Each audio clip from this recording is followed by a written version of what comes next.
Alright, so welcome back, everybody. Last week, you all had just departed from Witchway after dealing with the thing in the well and the remnants of the town's former guard. A group of undead soldiers who found themselves unable to detach themselves from their former duties and saw you all as threats to their home. But when a true threat emerged, joined forces with you all to combat and eventually slay this horrific monster that came up and out of the well. You were able to learn that the shadow crossing in the well was just one of many that kept springing up throughout various regions, in various areas of the region. Hopefully, something you'll all be able to figure out more about and hopefully put a stop to. But after leaving from Witchway, you all followed your trusty map to the Hand and the Horn, a landmark with two jutting sections of stone rising up and out of the ground to form what looked to be a hand and a horn. Through some investigation, you were all able to learn that this was the site of several rituals throughout the history of the Forgotten Realms, some dating back for thousands of years. No specific subject or theme to these rituals, just it seemed that everyone, for one reason or another, throughout history, many different people thought this to be a place of power and a place to perform acts that would require them to draw on that power.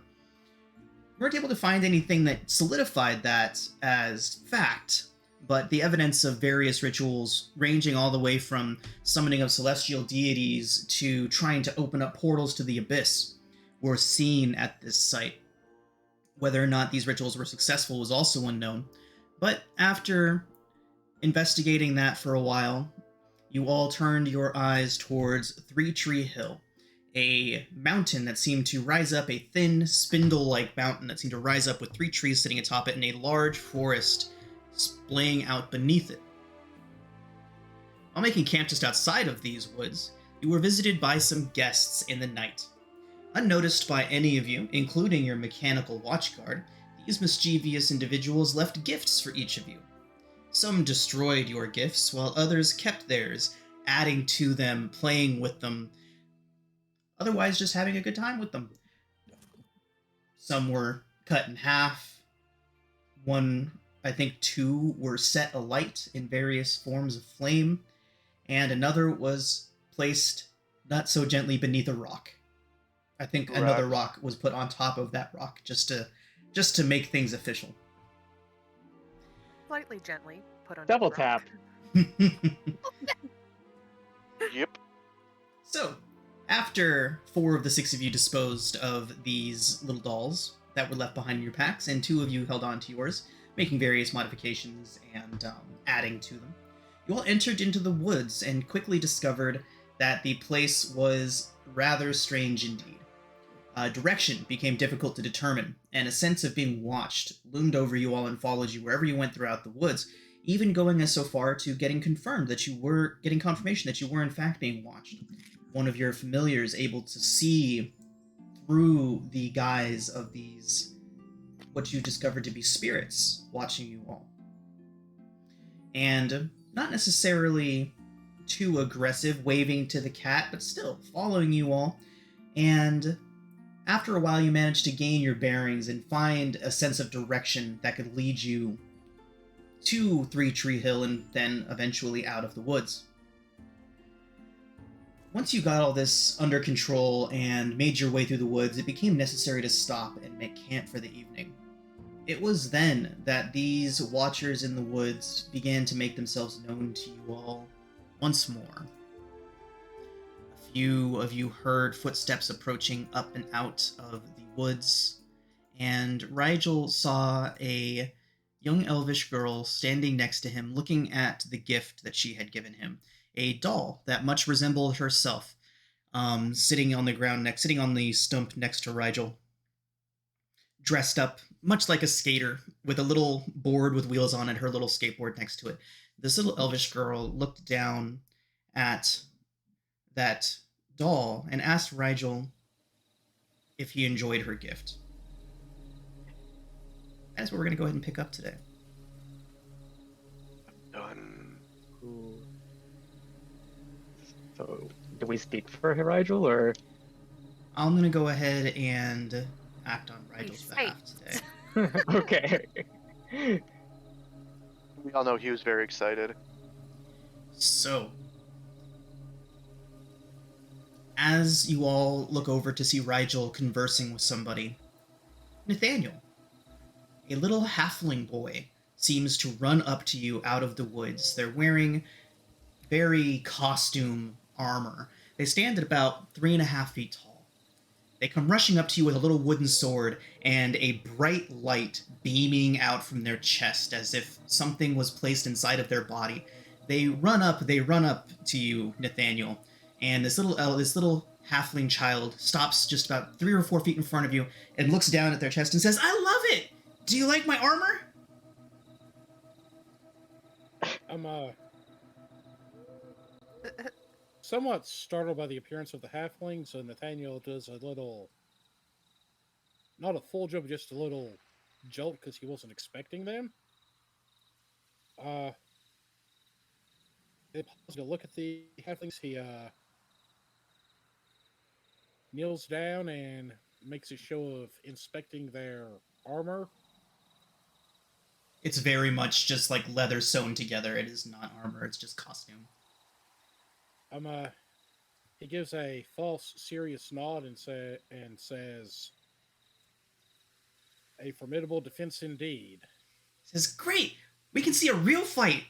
Here, look!" And they point over, the little child points over to where Adso and Alistair sit. And Adso and Alistair, you see two, maybe about 12, 13-year-old-ish, elvish children walking up towards you. They are ablaze. They walk towards you, and there's no light coming off of these individuals, just enough to make out their shape and their form in the moonlight breaking through the trees. But they are very obviously on fire, and they are walking towards you, hands outstretched, looks of rage plastered onto their face as they walk towards you. And Uskar, as you're seeing this, you hear some twigs snapping nearby, and you turn just in time to see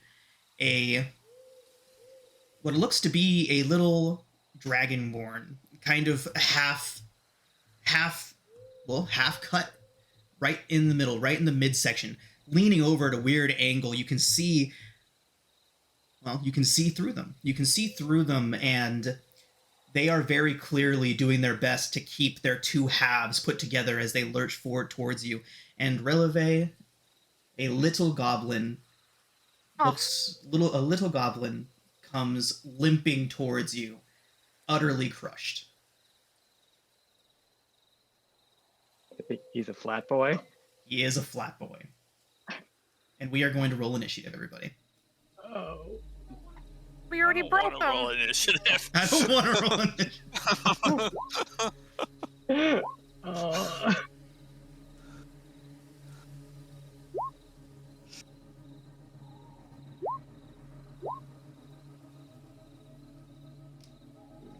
We're doomed.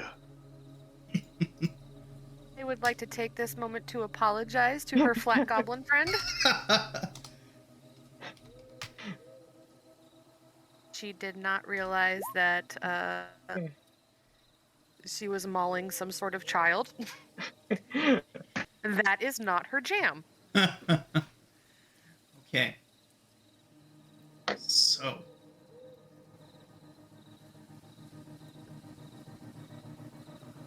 Nathaniel, you are up first.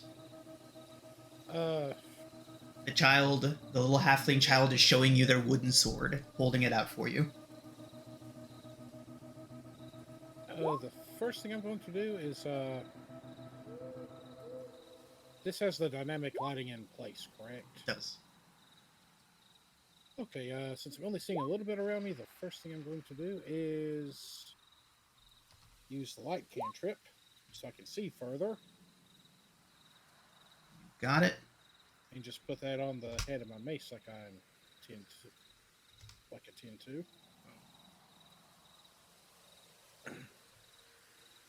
Um,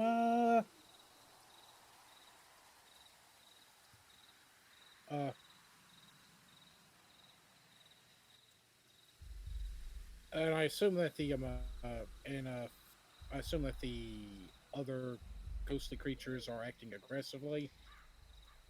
They certainly don't look friendly. Okay,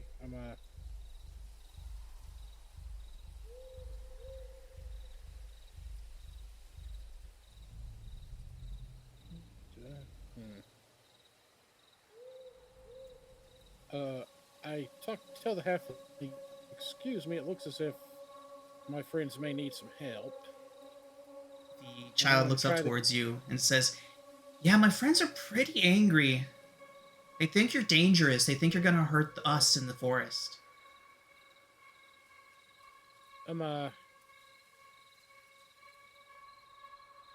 Looking at the damage to them, I ask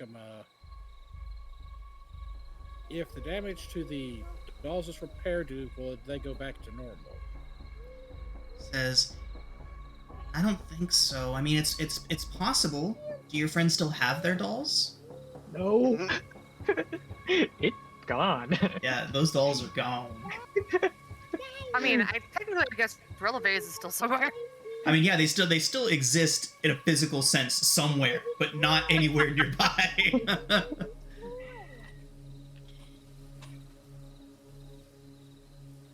But Nathaniel, the child looks up towards you and says, don't worry.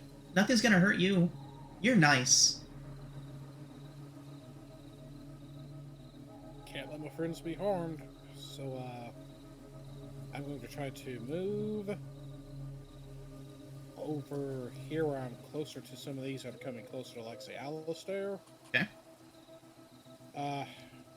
And I'm going to take a defensive stance and, I suppose, take the dodge action in case it attacks, which I'm pretty sure it will. The burning visage ignores you entirely, Nathaniel, and just continues lurching towards Alistair. Wow. Yes. I also need my steel defender. He goes after me. Okay.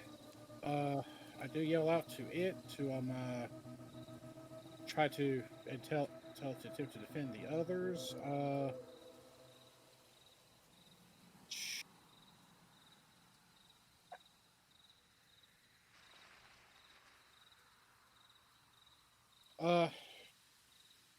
Since the steel defender is at the edge of where I can see, would it be able to see if there was one of these threatening releve as well as some Adzo?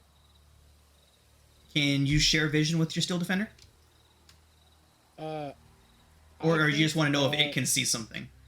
Yes. Yeah, it just can. so It can. Kind of know Does your steel defender have dark vision? It's dark vision, 60 feet. Yeah, I can't see through it, but I holler out an order to it for it to try to defend one of the party members, and I don't know. You've got it. I'll go ahead and turn on vision for it now, and give you access to that vision. Oof. So dang, smack dab in the middle. Oh, and I forgot to up that whenever I had to make an edit on that. Hold on, I forgot to. Okay, your steel defender's all updated. It'll have those settings on it whenever you load it up now. Okay. I'm just going to have it try to move down here. Because that's what the quarter I flipped said. And it's just taking up a defensive position beside Releve. And I think that's it for the time being. Okay. Releve, the crushed little goblin, is going to take a step towards you, and you can feel just this cold wash over you as these sad, angry eyes look up towards you, and then they reach a hand out and try to grab at your leg. Oh no. Oh no. It I is don't a like crit that. 24 to hit. Adso? I would like to, yeah, I would like to yep. use the deflect attack feature of the Steel Defender to. Oh, let's do that one first. So, I don't... can deflect attack negate a crit? It's a Is the question. It's reaction. It Oh, basically what is- imposes disadvantage. Imposes a disadvantage? Yeah. Okay. In that case, Releve, it is only a 15 to hit at disadvantage. Yeah, it still hits. Okay. Not a crit, though, which is good, considering the fact that a 15 is still 12 necrotic damage. All right. As you can feel the vitality, the life, the youth, if you will, being drained from you. I need you to make another Constitution saving throw. This one, what are you concentrating on, by the way? Me? Yeah. Are you concentrating on nothing. anything? No. I think that's left over from a previous fight, and Okay. we've had a long rest. So since then. we'll go ahead and let you use that or that as your Constitution save. That does take it. That does work. Oh, sorry. No, that's fine. I just needed a Constitution saving throw from you, and that was a Constitution saving throw, as was the second one that you sent up. So that is totally fine. Both of them are successes, bringing us to Uskar. It is your turn. Which one is the one that Uskar cut in half? The one right in front of him? Yep. Uskar's gonna look and be like, I'm sorry, my child, for doing whatever to you, but it is very rude to mess with people's things and then put things inside of it. I don't want to hurt you.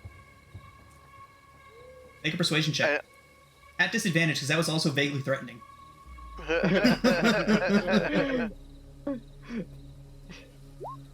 Yeah, it's still coming at you. Whatever. It's worth a try. What do we want to do here? Do. Run.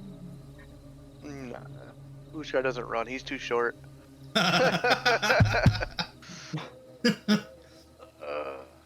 He tried, so he's just gonna smack it. Have you attuned to that Sword of Vengeance yet? Yeah. So your weapon attacks are magical. Yeah. I gotta remember what that thing does. Makes you angry if things hit you. Eh. You just basically Uskar focus smash. fire. Once you start a fight, there's no. Only if he takes damage. Oh, I didn't put a thingy. What the front door? What? Shut the front door. My gift didn't save on it. I'll get it back. Does a 14 hit? A 14 does hit. Alright. We'll do 14 damage. Nice, good hit. So, Uh, the blade does pass through it, and you can see that it catches on it and drags through the spectral form. And takes 14 damage.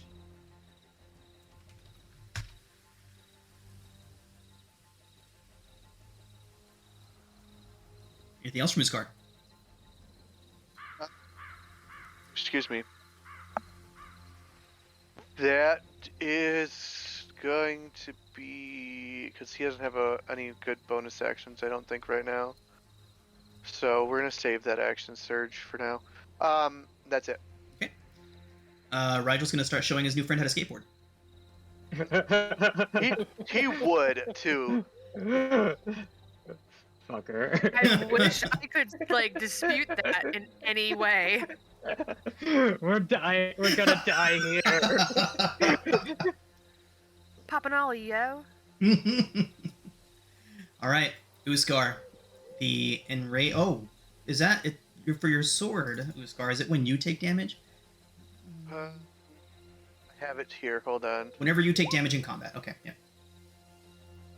All right, Uskar. It's going to reach out its hands towards you and attempt to grab a hold of your armor. It is a 20 to hit. That mother goodness. Let's re-roll that. Re-rolling You're it. giving those out like candy. You didn't have to use the You first one. used them you used it the last time. You get a chronal shift. You get a chronal shift. Well, Alright, here we go. I got silvery barbs after that. It's only a 13 to hit on the second roll. All right. Yeah. So he misses. So I'm gonna repost, Nice. and I'm gonna hit him. Oh my god. 18 hits. crap damage, but there's another 14 damage to it. Uskar, as your blade passes through the spectral ghost, it lets out a very silent scream and vanishes. Nice. Good. Thank you. Uskar's then gonna look at Adso and just give him a nod. Yep. Okay. And then I point towards the one that's in flames. Yay, we're murdering children now. He's like, I got you. Adso. Okay. Okay. Is there any safe-looking tree that I can just teleport on top of? Yeah, there's plenty of branches up above you. Okay, I'm gonna Misty Step up above into the canopy. Okay. So just like count it as right here on top of this tree, right? That's 30 feet, is it? Yeah. Watch the ghost be up there with you. Well, hopefully they can't fly, but the one by Releve, has it taken any damage? That's not. Okay, let's just firebolt it. Oh no! Oh shit. Now Yeah, you made it angry. I'm not gonna do anything to help myself. Okay. I don't think you helped me either. I helped Uskar. That's for this turn, so that's I call that a plus. And so as you go up there, the flaming spirit looks up towards you and locks their eyes onto you up in that tree. But that brings us to the second alight spirit that is going to drift towards Alistair. Reaching out its fiery hands, Alistair. There's no heat coming off of this. This appears to purely be a visual effect that it's producing. But the spirit still does reach its hands out towards you. And it is going to be only a 12 to hit. That is a miss. By the way, I don't seem to be on the turn order. I know I selected my... Go ahead and roll again. We'll get you on there. What was your original roll? a 3. Okay. That's, okay.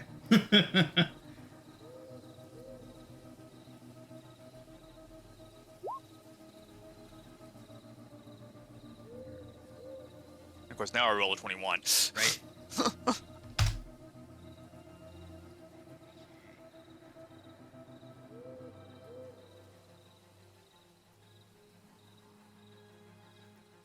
Okay. What's Grumps gonna do?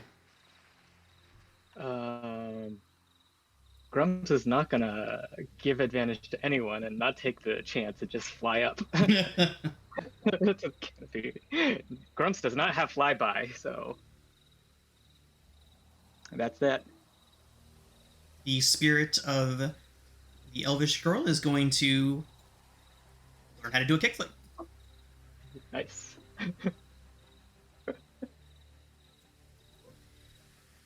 Nathaniel, the other one walks up to you, and he looks up towards you, and he's like, "Are you gonna fight?" I'd prefer not to, but I don't think they're going to give me much choice. Yeah, they are pretty mad.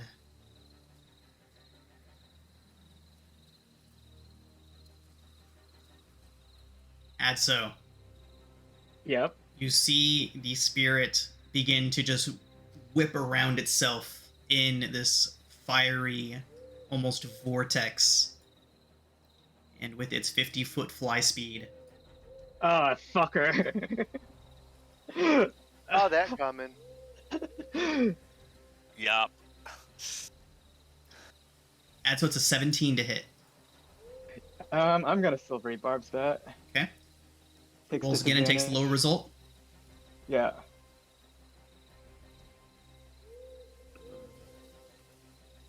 The second roll is a 23, so it does still hit. Oh, fine. It's gonna drain my strength, isn't it? Oh my god. Oh no. No. That was an attack roll. That was not. No, you're good. You're good. It only does 9. It only does Nobody 9. panic. Nobody panic. It does 9 necrotic to you, Adso, as it reaches out, and the hand is on fire, but when it reaches out and touches you, you actually just feel cold. And then that cold just begins to drain away your vitality. I need you to make a... What are you concentrating on? I'm not concentrating on anything. Okay, so we'll go ahead and let that be your con save then. Yeah. Why is it making I concentration? don't know. saves It's for weird. it? It must think that people are. See, it thinks Nathaniel's When- concentrating on something too. Yeah, and I'm not. Okay. Must just be holdovers from the last when fight. my token first when my token first popped up, it had a concentration on it, but I knew I wasn't concentrating anything, so I removed the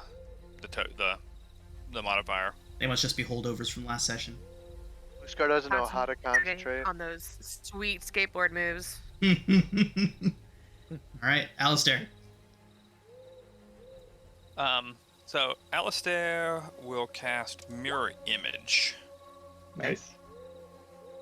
and look at the creature that is attacking him and go, I didn't mean to anger you. I don't want to fight you. I didn't realize that that was a gift and not an attack of some kind. I'm very sorry.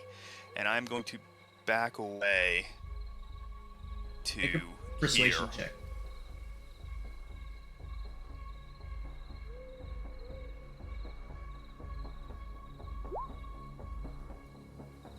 Alistair, with a 16, as you're speaking and kind of backing away, your hands up in a gesture of non-aggression, the fiery individual, you see their brow just begin to unfurrow just the slightest bit.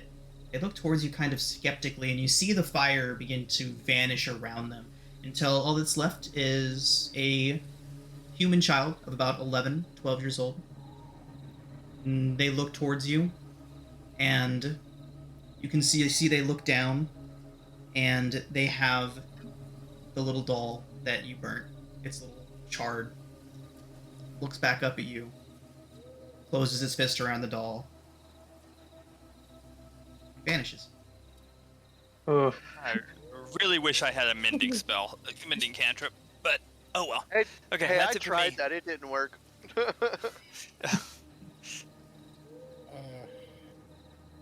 You need to learn how to leave talk the to doll kids. behind. You need to spend more It's time more with with Amy. feeling. No one wants to spend more time with Amy. Oh. Especially Uskar. He has no interest. All right, Alistair. Anything else? No, that's it. Daniel. Since we don't have any over here, and I at least have heard some sounds of stuff happening over here. 5, 10, 20, 25, 30. But I can't quite get all the way over there to it because that's just how much movement I have.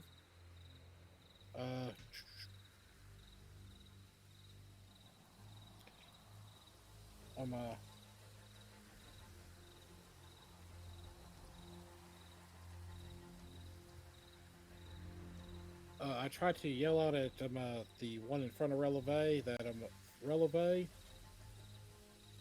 and just yell out.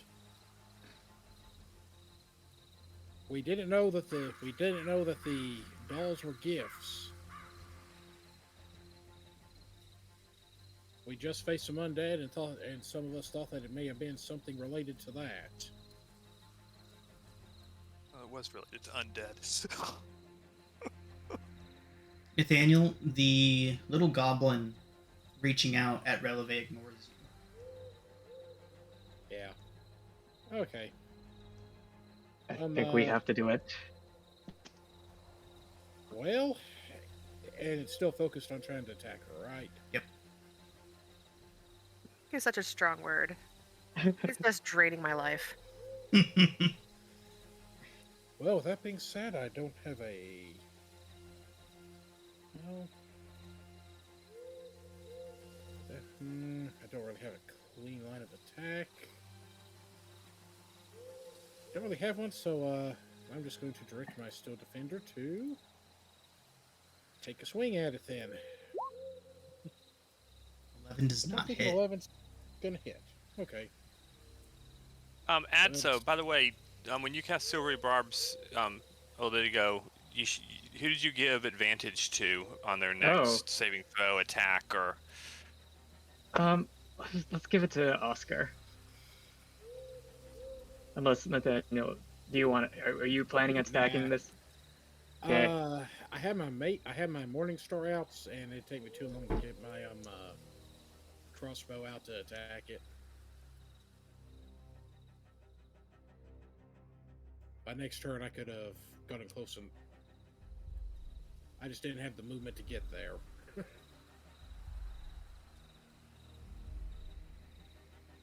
Give it to Oscar.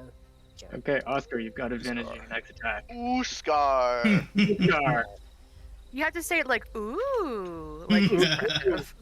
Ooh, Scar. No, it's more like ooh, Scar. I liked it better. I like the first one. Ooh, Scar. You would. All right. Anything else from Nathaniel and the Steel Defender? That's it for the time being. Releve, the goblin's going to reach out for you again, and it is a 14 to hit. I haven't gone yet. Wait, what? Yeah, Releve didn't go. Oh, Yeah. you did not. You're not in the initiative, Releve. Go ahead and roll. I rolled like a 3 initiative. We're back up to the top of the initiative. Yeah, let's get you in there. Sorry, guys. You're good. I swear, I with a 3, I figured it was at the end. So Yeah, that would have been a safe assumption to make. So let's go ahead and get you in action now. sorry, guys. Releve is not going to like fight or pull away from this little thing. Like, clearly she fucked up pretty big here. So she's literally just going to get down on his level because goblins are smaller, and she says, "I am so sorry. I did not realize it was a gift. I am so sorry this happened to you, and I'm extra sorry that it's my fault." She's just apologizing profusely to this little flat goblin, which is not as catchy as Flat Stanley. Go ahead and make a persuasion check at advantage. Okay.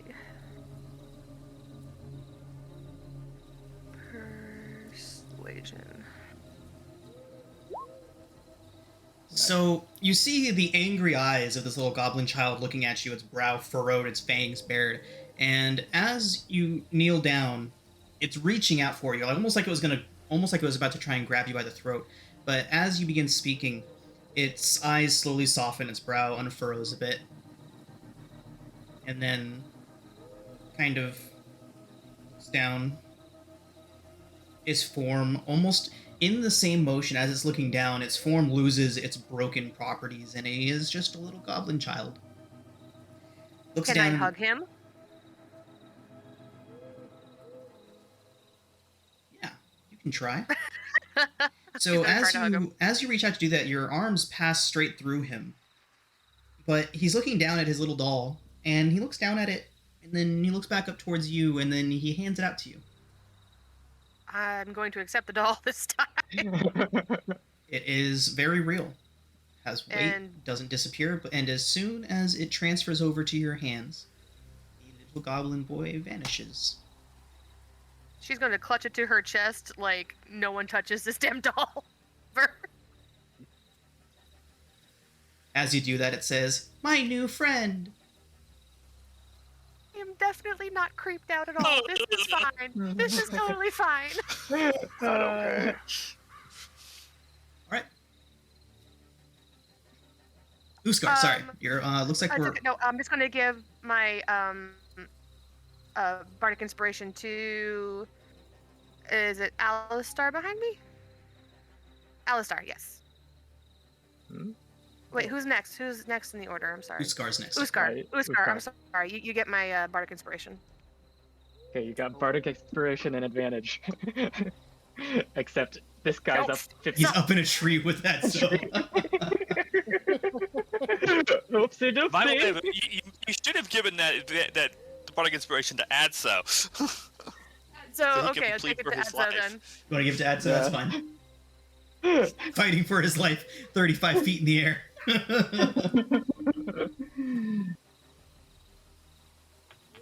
Scar's just gonna whip a battle or a hand axe at it. 16 hits. Go and roll damage. Take the 2 away. The 2's only for melee. So it just passes right through the fiery mess, Adso, and the axe buries itself in a tree nearby. It takes 3 slashing damage. Uskar's gonna look at Adso and be like, "Make sure you grab that before you come down." Okay. Okay. And then he's just gonna sit in like an Indian style because he's pretty useless this far down. Just be nice to it. I know! It's not my turn yet! And yeah, Uso's gonna pass turn at that point. Rigel's gonna continue skateboarding. Oh my god. Okay, I just follow suit, seeing what everyone's is doing, and just be like, I am so sorry. I thought this was a curse. Superstition just led me to make the wrong decision. I did not know it was a gift. I will accept it wholeheartedly if we just make amends right now. Okay. Go roll a persuasion check. Okay. You can make it You out got of bardic inspiration, so Yeah. I'm gonna give myself silvery bars too. No, silvery orbs only works on something that succeeds. That succeeds? Oh, okay, then, that's what coronal shift is for. Okay, and then add 6. Oh, 16 at least. 16 is the DC. So, not quite as well, it begins drifting towards you a little bit more, and its hands outstretched. And as you begin talking to it, the flames begin to vanish, leaving behind what is probably a very young Goliath. They seem taller. Oh. They seem almost as tall as you, Adso, but when you look at them, their features are very, very young. Probably only about 8 or 9 years old, and powerfully built, but as most Goliaths are. And as they reach out towards you, they kind of pull their hand back. And then once again, they're looking at a little doll in their hands. They look towards you. They're a little bit saddened by your initial reaction to it. But then they close their hand around it and vanish. Okay. And I take the doll. Do they leave a doll? This one did not, no. Oh, okay, they didn't leave a doll. Well, bye. Thanks. Star kill, drop one. It did not. Okay. Nathaniel, the brightly glowing little armored halfling child, runs up to you and is like, "Whoa, that was cool!"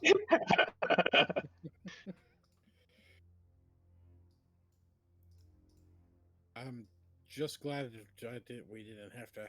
I'm glad we resolved most of it without having to fight. I don't know, I kind of liked the Charlotte. fight and it was pretty cool. Uskar just looks at Nathaniel and says, "Well, I tried." Releve looks It's all over a and person said, can do. Releve looks over and tells Nathaniel, "I think I'm a mother now." Oh, you weren't the mom of the party before? God, I hope not. Well, you're basically mothering Rigel right now. Yeah, but otherwise she's the chaotic sister. Okay, yeah, so no one's the mom, and we're all just chaotic sisters. Hey, I'm so Alistair, sorry we upset your friends. The child turns around and Oh says, my "No, it's totally fine. I mean, this was great to watch. We had a lot of fun." He looks over towards Releve and Adso. Think they're fine, right? They're okay. I'm more think aware. they'll be I could do okay. better. I could really use a nap. What is your name? He looks towards you. Says, "My name is Bobby."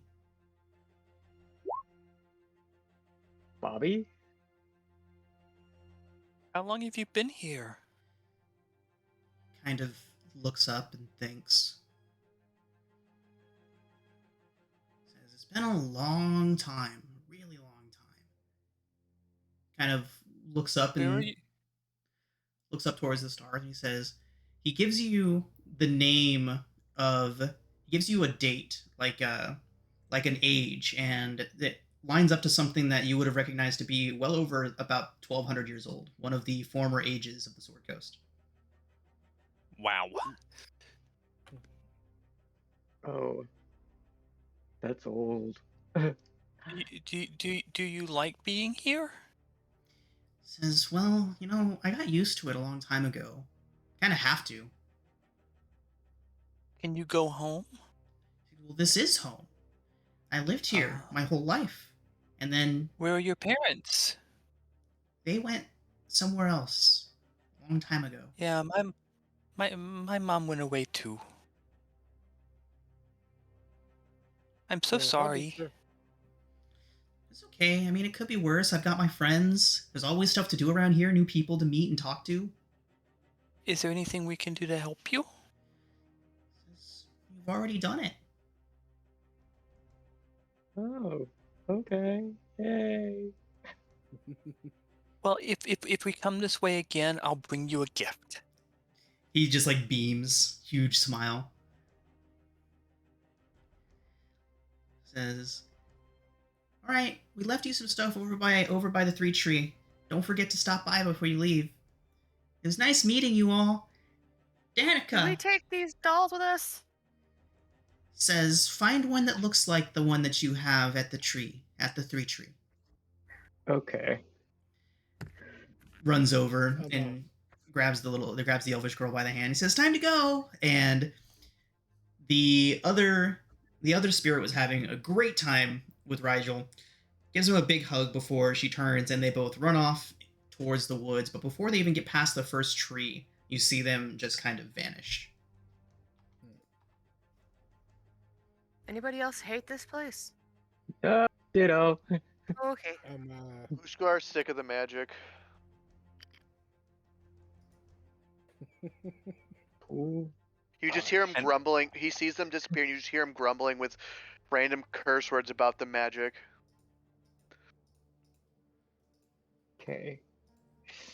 Well, Where we're not out of the Amy woods was yet. is now Ilazorax. Oh no! Now, Did you get my- where did they say they had left stuff at? 3 trees. Retreat, please. 3 Tree Hill. Everyone we're headed to. So, Okay. shall we finish our night's rest and head to 3 Hill in the morning? Yes. Releve is going to tuck her doll in because God forbid this thing gets hurt again. We're not having a repeat.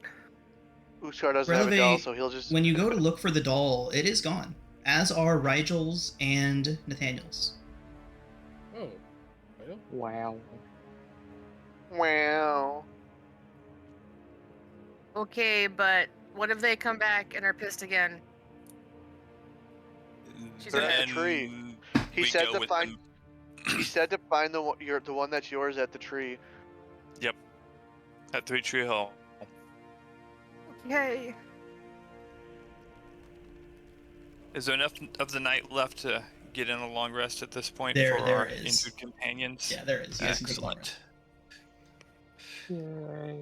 How restful it is up to all of you, because throughout the night you do hear the sound of children playing and laughing all throughout the woods around you every now and then. Not like a lot of them, but every now and then you hear just the laughter of 1 or 2 children playing nearby. Ushgar sleeps sound. Oh, wrong button. Uskar Scar's fucking ready. sleep. Ushgar's like, I'm not scared to fight a kid. Obviously, cut it in half again. Oh no.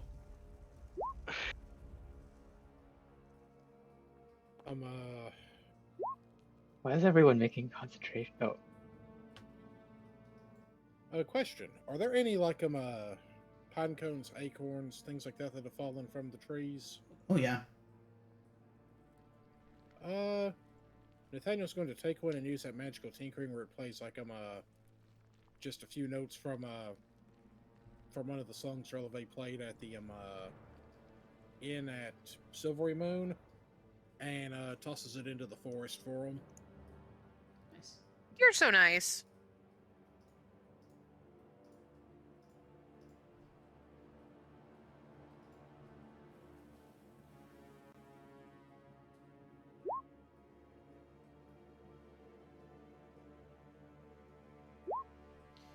Adso Dicto Secundus is now concentrating on Adso Dicto Secundus. yeah. Interesting.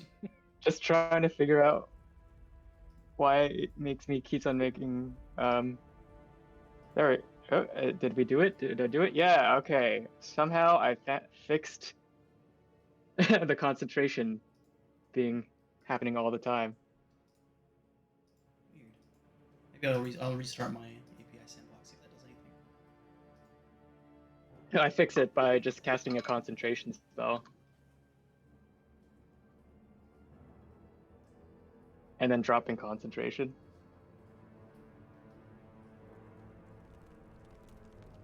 I'm curious if I take.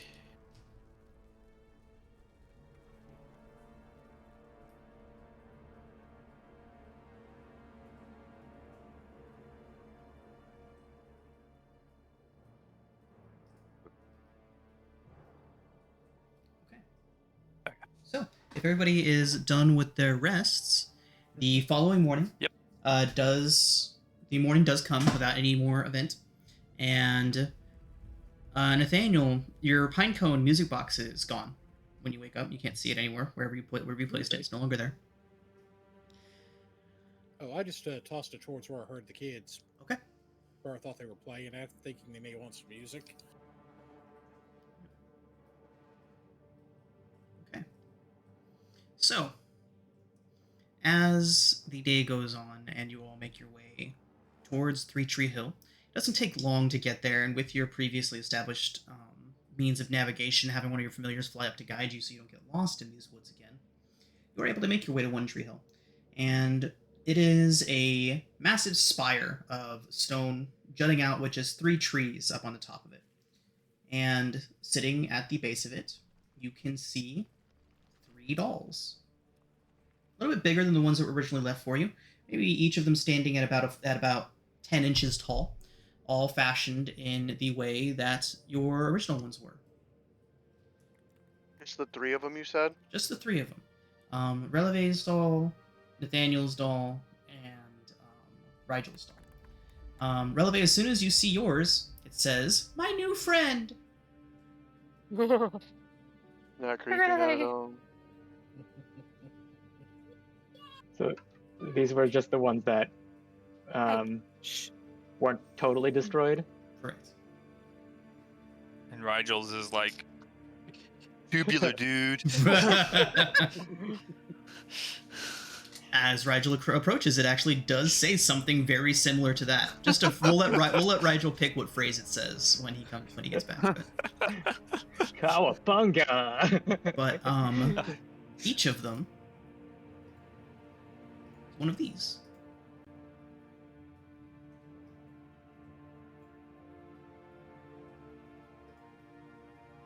You've been reading Wild Beyond the Richlight.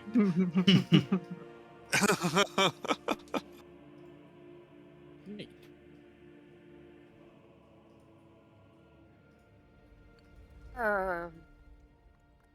Okay. Releve's first experience with dolls is not great. Just saying.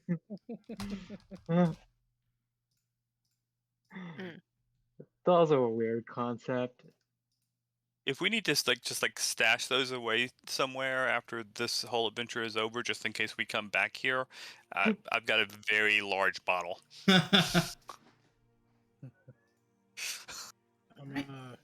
From Something tells me if we ever come back to these woods, we damn well better have those dolls with us. Releve is gonna fix hers to her belt. Like, she's not putting this thing in a bag, she's not messing with it, it's just gonna be on her belt like a purse. Okay. Cool. It's more like a charm. Yeah, pretty much now. Because maybe if they run into more ghosts, the doll ghost will beat up that ghost. Solid logic. She does not know how Sounds this like good works, logic to Sean. me. So are these dolls vessels for the ghosts now? Is that Who what knows? you think? I don't think so. I think the ghosts are. They said the woods were home. I think they're stuck in between the Hand and the Horn and Three Tree Hill. Is my guess. So says Alizorax. Can we tell how far the wood bridge is from here? So, as you're all sitting at the base of Three Tree Hill, you can actually see that there is a clear path out of the woods now. Regular sunlight breaks through the trees overhead. It is a beautiful morning out, and judging by your map and what you know of how it judges distance so far, you're only about a half day's travel away from the river and the wood bridge. Awesome. Head that way with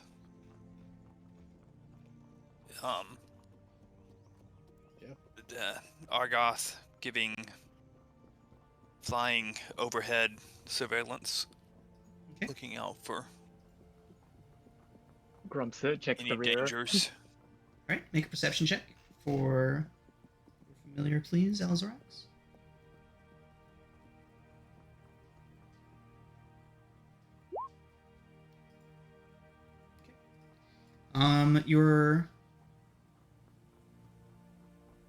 Sorry, Alistair, what's your familiar again? Closet. Closet Quasi, thank you. And they're in the bat form, right? in bat form. So they can see that the bridge has seen better days up ahead.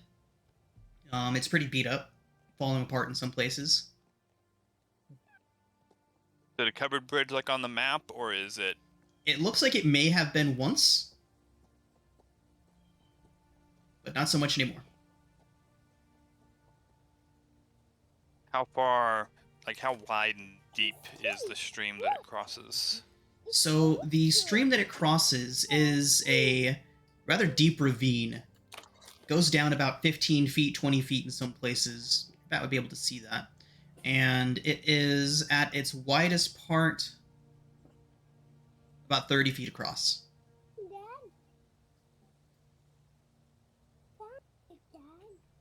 Is there anything hiding underneath the bridge? A troll. Your bat did not see anything hiding underneath it. Okay. I report all that back to my companions. It looks safe, but rickety. No sign of any dangers so far. I Cool. assume we continue. Yeah. Yeah.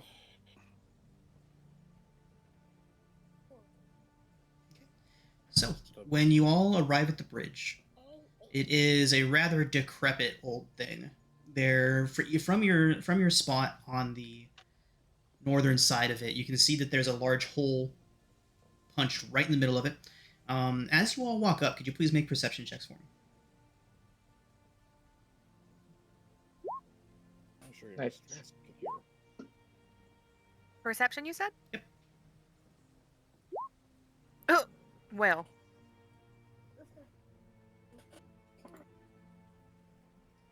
Playing with your doll again, hey?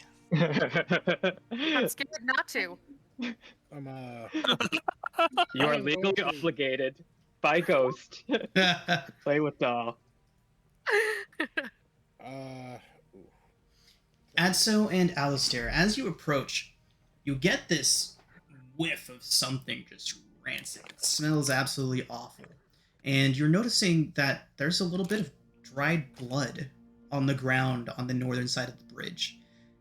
You're looking around, and as you do, you see some of the bushes behind you rustling, and one of those bushes actually gets pushed up and over, almost as if there was a trap door underneath it.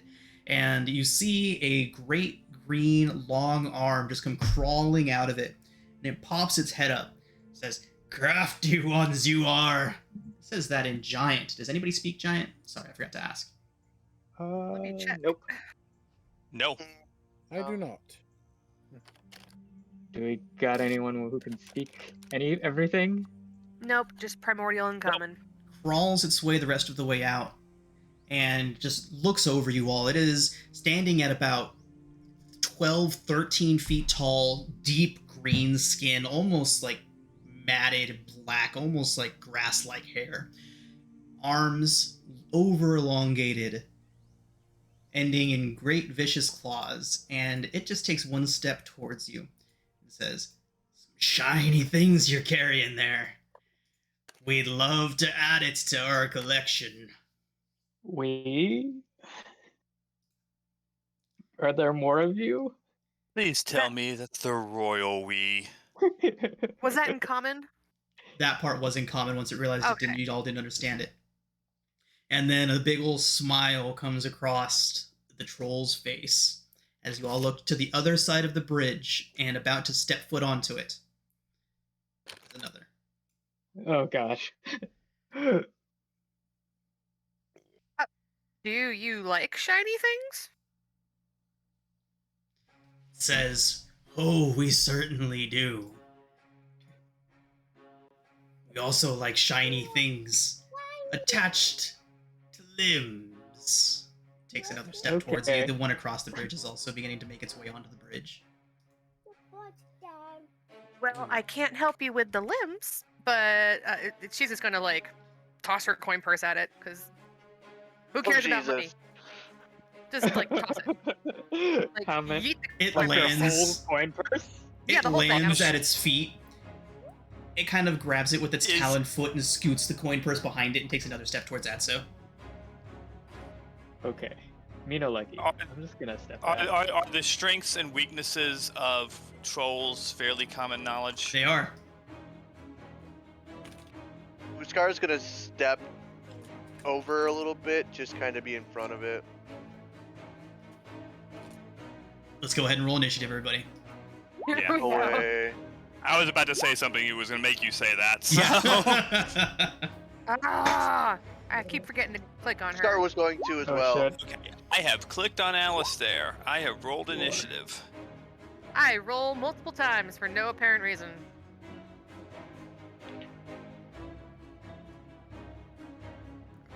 And I am deciding whether or not I'm Okay. gonna. Adso, would you like to act for Rigel today? Sure. I think I still have access Like to how- that character. I like how we all just have you run our character when we're not around. I feel like John has a lot of experience with many different character types. Yeah. Yeah. Right. I tend to play every class. That's good though. Well-rounded player. All right. Don't play so, them all well. Uskar, the one in front of you just looks at your sword and says, "Gimme!" and comes charging towards you.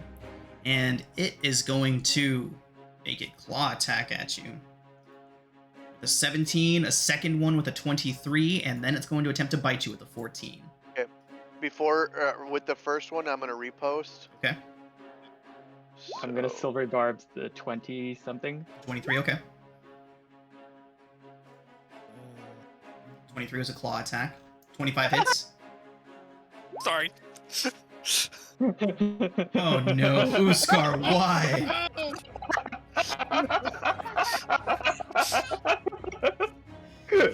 Why? No, it's gonna be every time we have to look at that fucking sword now. That sword is gonna get destroyed. Oh, Kill God. the sword. We need to remove curse. It was really hard finding one that was funny, like that would made me laugh or at least giggle. So I went with this one. That'll do. Yeah. Yeah. All right, so re-rolling the 25 hits, and that is going to be 10 damage. And then re-rolling the claw attack. The re-roll is only a 9. Nice. Releve, you're up. Advantage goes to Releve. Wait, Yay! you don't use weapon attacks, do you? Could, but no. You know what? She is going to Giving turn it- around to the one behind us, and she is going to cast Levitate on it, so that it's out of the fight and just floating 20 feet above Yeah. the ground. So yeah, retconning because That seems advantage. useful at the moment. Yeah, retconning that advantage and giving it to Uskar Okay. Okay. actually uses. That's smart. I mean, yeah, Attacks. do it for sure. And her. Okay, Constitution saving throw from it. Yes. What's the still DC saving on DC is that? 12. 12, 12, okay. 12. Result of the con save is, crit success with a 25. That's a. My God. They got good God. I mean, Wait, no, a I used my 10-foot troll has a high reaction. constitution. You I are. You used my can't react- chronal shift. Chronal shift? Yeah, I used my Yeah. reaction already, Use your reaction. Yeah, okay. so I can't do that. So, boop. It's okay. Alright. Do I have bonus actions? I don't even know. Hold on. I see reactions, concentrations. I don't see anything that says. Bardic inspiration. Yep. Yeah. Who wants it? Adso, you're next. You take it. Okay, I'll take it for attacks. So Releve has been useless, and her turn is over. Good luck, y'all. Somebody got Bardic Inspiration. That has uses. Lots of it. All right. Adso, you're up. Okay, So lots and lots of fire. I'm casting Hex on the one right there. And yeah, let's they have strong constitutions. Let's give him disadvantage on that. Okay. That's on concentration checks that won't have the saving throws. Yeah. Just something if it happens. Fire and let's firebolt it. Oof. Adding the 66. Use your Bardic Session inspiration. Don't use your bardic inspiration on that. Use your session inspiration for that crit. Yeah. Oh yeah, sexual inspiration. Fuck. Is it too early for that though? Been going In for an my hour and opinion- 10. These are trolls. Fuck it, I'm a time wizard. Fuck it, I'm a wizard. Time wizard. Okay. And rolling the hex. And that's a roll. Yeah, that's a roll also. Yeah, Nice. so good. 22. Okay, and I am stepping the hell away. I'm out. Okay. Is this as far as I can step away? What's to the right of me? 1 second. The ether. You fall off a cliff. The edge of the world. Hi guys, nice knowing you. There we you go. Okay, let's just be here. I can go a little further. Yeah. Nice. Oh my gosh. Make sure you stay in range of your chronal shift, though. Oh, Yeah. jeez. All right. You realize he's gonna make another one come up behind you now. No.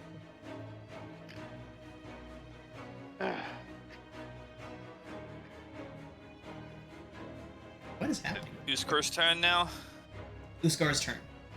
Alright. Uskar is going to use a, since he's got advantage, and he's going to attempt a trip attack.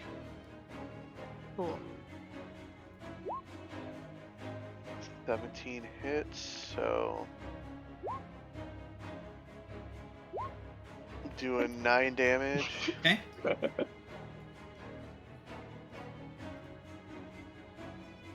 Flawless. It's my strength mod, so it's going to be 13. Right. Probably going to pass this, but it's worth a try. So Strength save. save. Result of strength save is 17. Aw. It was worth a try. Yeah, Okay. Uskar's gonna look up at it and be like, "You will not get my sword. You will die by it." And he's just gonna stand his ground. All right. What is Rigel doing? Guiding bolt. Nice. Oh, he got a 20. Nice. Okay. So 11. And then he's gonna starry face comet it. 21. It's a hit. Okay, 8.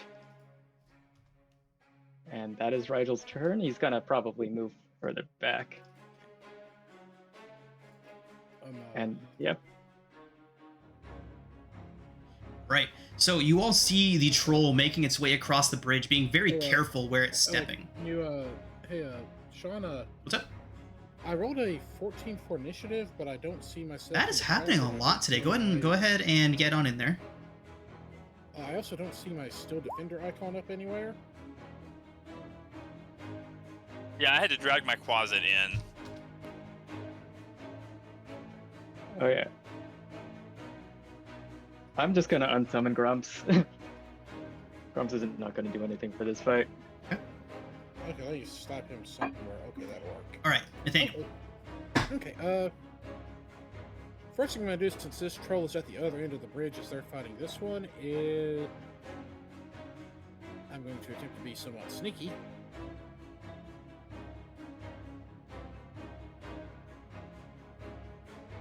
Oh, come here. Where are you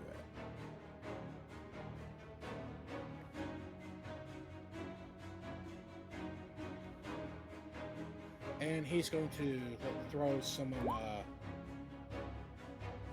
basically mixes some chemicals and throws it over at this troll at the end of the bridge that's the party's not fighting.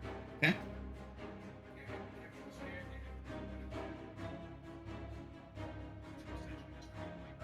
Is that Basically, very fire. Hank, are you going out? Guys, can you hear us? I can hear you. Hear you? Yeah. Okay. Oh, can you hear me? Yep, There got you you are. there. And now, 17 on Okay, save. oh. Okay, so okay, it defeats the fairy fire thing, so that's didn't work. Oh, while that's happening, I'm going to send my Still Defender forward, and he has a 40-foot movement.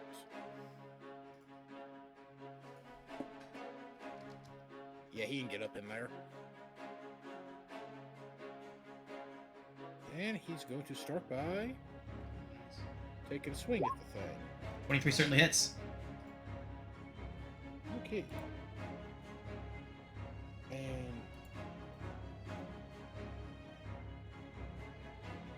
does a 1d8 plus. Should be able to hit its attack. 1d8 plus 2. Yeah, 1d8 plus 2, so 3. You can go and roll yourself if you want. That was a crap roll I just made. Okay, Yeah, there should be somewhere on there you can just click that it'll automatically do it. if you click the where it says the Force Empowered Rend is a Yeah, in the chat bar. there's a hot link in the chat bar. There it is. There you go. okay, that's better. Okay. And that gives him something to focus on besides us. Oh, and he's going to And focus that's on it. people. That is one shiny object trying to smack him. Thank you, Nathaniel. Right. Brings us to its turn. It is going to do what we all expect it to do, and it is going to claw bite that Steel Defender. So, 22, 16, and a 19 to hit. I believe all three of those would hit. For 21 slashing, and then it brings its head down, and just the jaw distends for another 5 piercing. All right. Hold on just one sec. Let me check one thing. Okay. I forgot if deflect attack has to be. The reaction, isn't it? I think Creature no, other it than doesn't the work. defender. Yeah, it has to be other than the defender. That's what I thought. So, yeah. So how many points total of damage? That is a total of 26 points. Okay. As it hits its defender repeatedly, the little light that lights up its eyes for a bit kind of fades as it gets battered about, and it falls inert to the ground. Oh. Oh, wrong way. Minus. Because Releve thinks it's alive. Poor baby. Right. Alistair.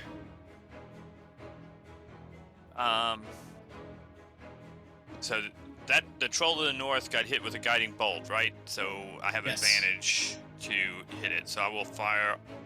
Let's see. Yeah, I'm gonna wait on the hex. I'm just going to cast Spike Growth.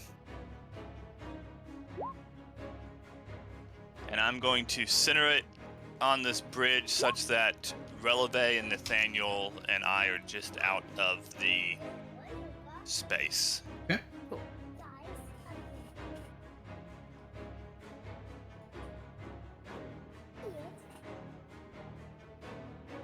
What's the radius on that? 20-foot radius.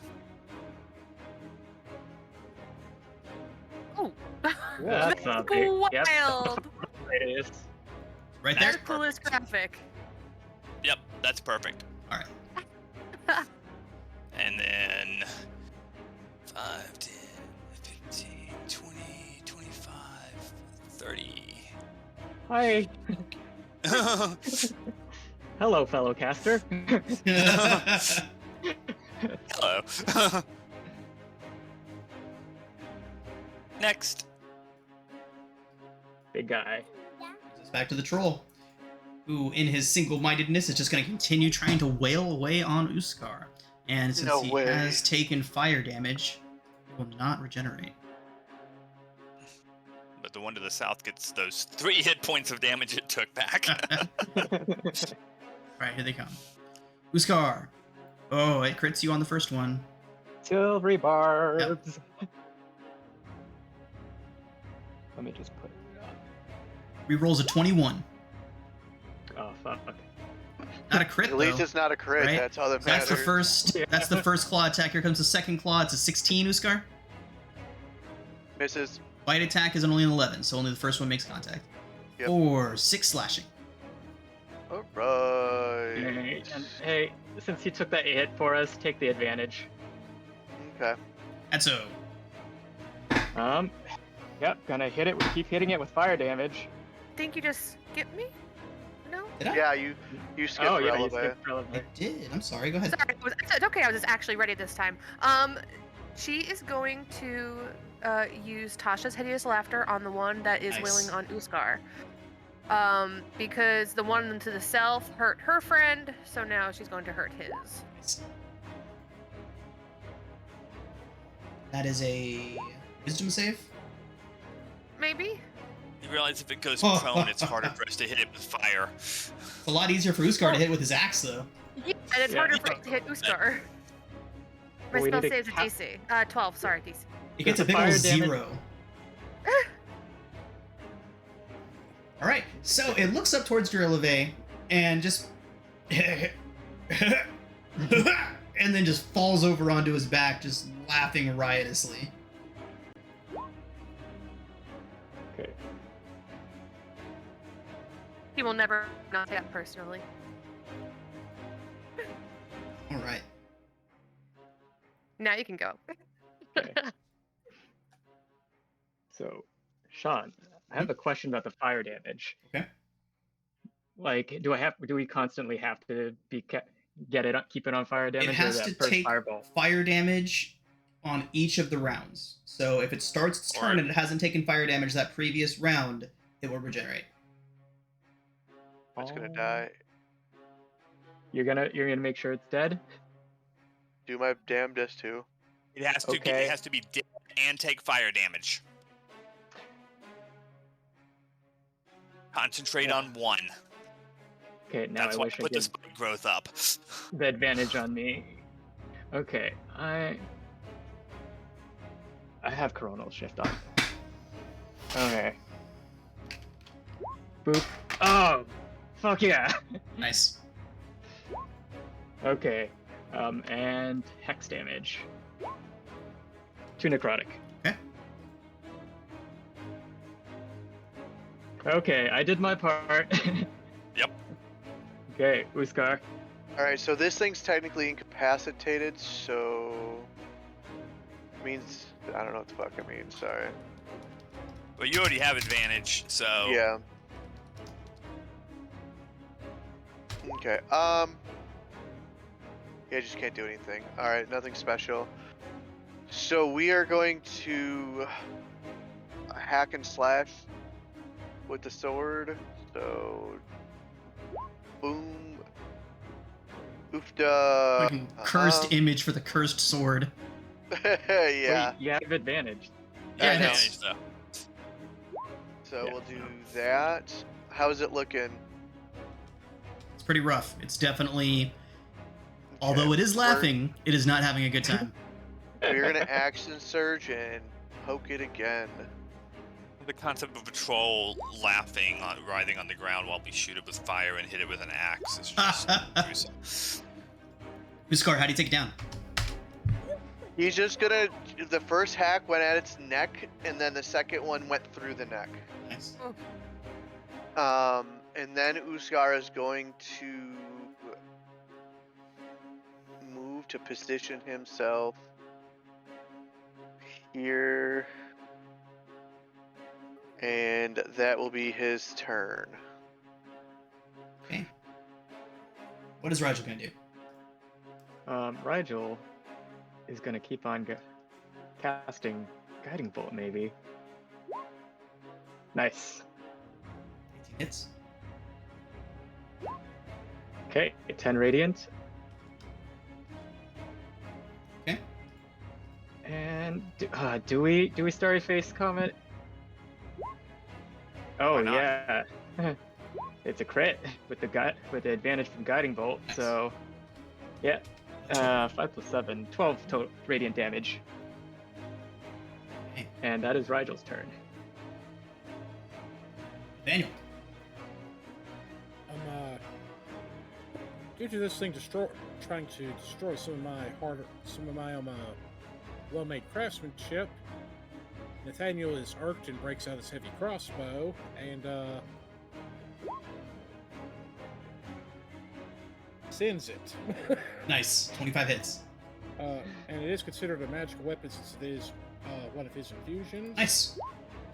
So 12 piercing damage on it. Okay.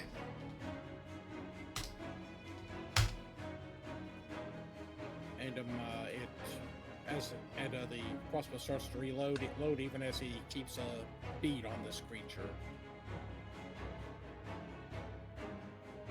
Okay. Brings its turn. Oh, And it is going to grab the steel defender by the leg, kind of lift it up and look at it, and then throw it behind him. You see it go like towards a bush, and then it drops into a hole. And you hear like ting ting ting ting. Oh, we got a troll hole. It's then going to turn towards you all, outstretch its arms, just roar and wade into the spikes. Oh, good luck, dude. yes. That's a lot of damage. So Yeah, just and move, it can't move very far. right? It just moved 15 feet through there. So that's what, 2d8 per 5 feet, Yep, so 6 or 2d4? Is it d8 or d4? Yeah, 2d4. 2d4 per 5 feet, so 6d4. Roll it. That's what, just slash R. He gets his 10 back. Right? Yeah. Nice. Nice.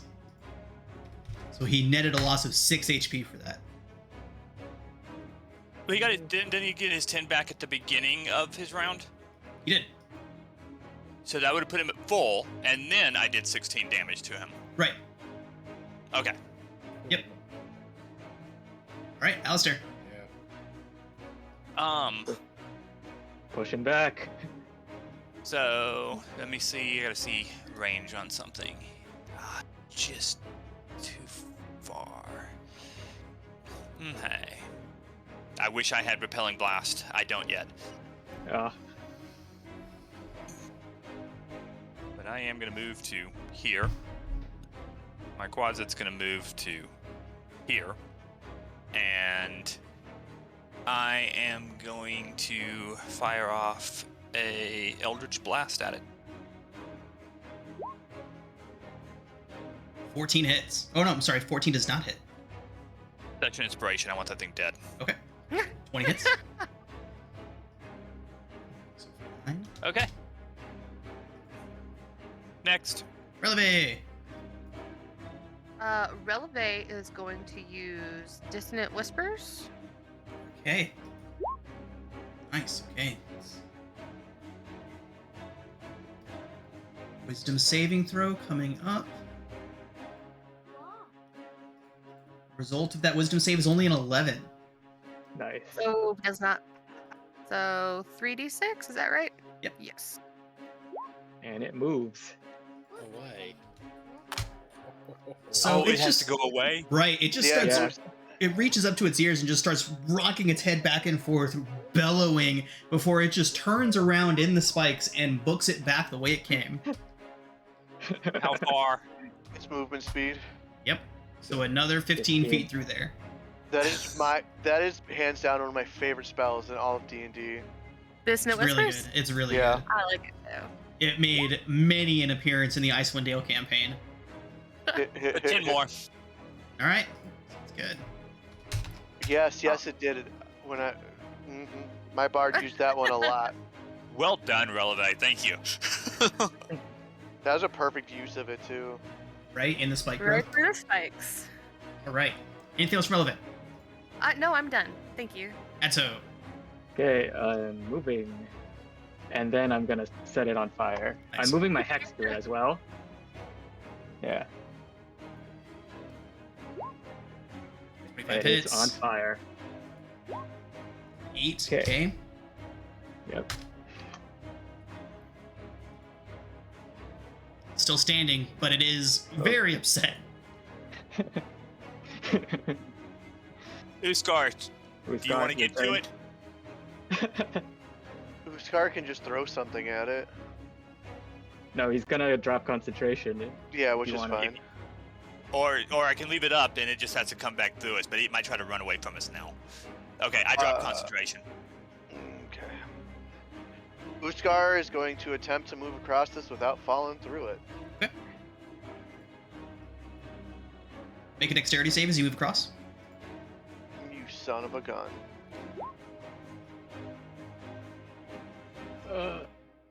Are you within coronal shift range? Since You are he not. since he said that he was being careful, the DC is considerably lower, so he does make it across. Oh, yay. If he had just charged across, the DC would have been 15, but since he did not, it was only 10. Uskar's smart. He would have known. Right, he not paid to- attention. Yeah, that's so paying attention pays off. Yeah, you gave us the big hint. Well, I saw the holes, and Uskar's actually got one of my only characters I've ever had who's got a decent intelligence. Right, so. and the fact that I figured the fact that the troll was being careful trying to cross Yeah. sent the message. All right, so we're going to attack it, but I'm just so I get extra damage. I'm gonna trip attack it. 25. Certainly hits. There we go. You have to declare that you're doing trip attack before you attempt to attack. I thought you could do that, declare it after you actually hit. You can look. Yeah, we'll look up the ruling on it, but for now, Okay. Uskar has claimed his second troll head of the day. It's I claim it when I hit, so it doesn't proc until it hits. So I just knew I was gonna do it if it hit. So when you hit a creature with a weapon, you can expend 1 die. Right. Okay. That's what I thought. I just wanted to be sure. I wanted to be sure you didn't. So far, you've been lucky. You've hit every time you've declared you were doing trip attack.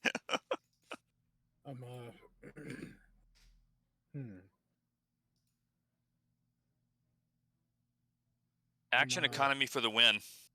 Right? Yeah. Uskar is gonna go look in the hole. The first thing Nathaniel's going to do is he's going to come up here and he's going to burn a first That level Steel Defender is in the hole. slot. Yeah, the Seal Defender is in the hole. Oh, yeah. Yeah. That you Uskar gotta is find the looking hole. down. Find it.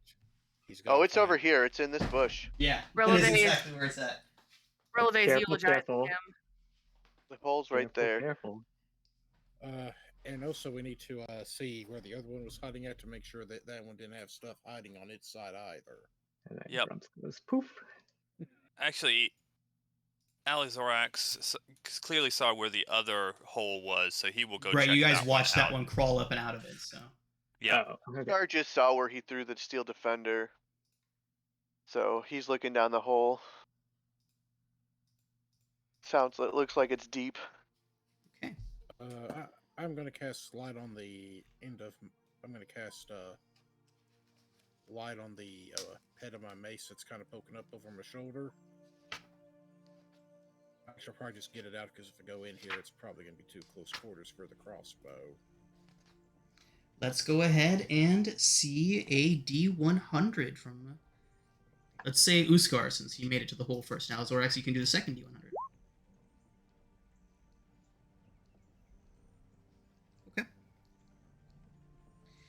So, Uskar, as you're looking in the hole, first of all, it reeks. It smells absolutely horrendous in there. The troll obviously lived inside of that small, like, 20 by 20 foot hole in the ground. There's like a little bush that he's fashioned out of, like a little bush that he's fashioned like a grid lattice underneath it so that he could close it onto himself whenever he wants to. But inside of that hole is a little chest, and you can see that it's got all kinds of different little coinage in it, but it comes out to a grand total of about 300 gold. Nice. Put that in the group loot there, Johnny boy. Furthermore, why don't you go ahead and roll a d4 for me, please? I can do that.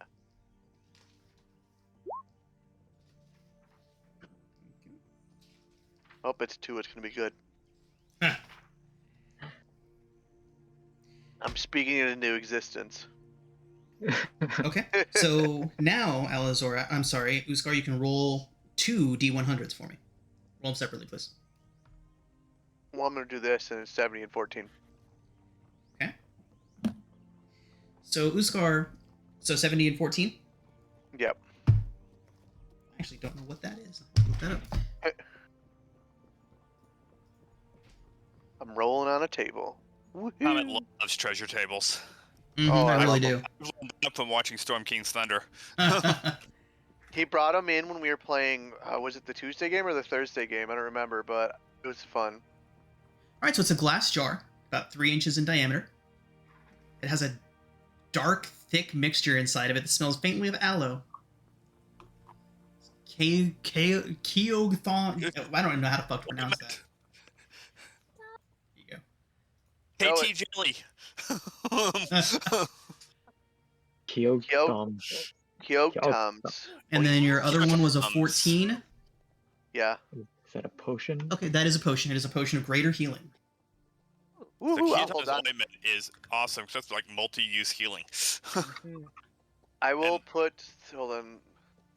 Oh, nice. That is a really nice one, isn't it?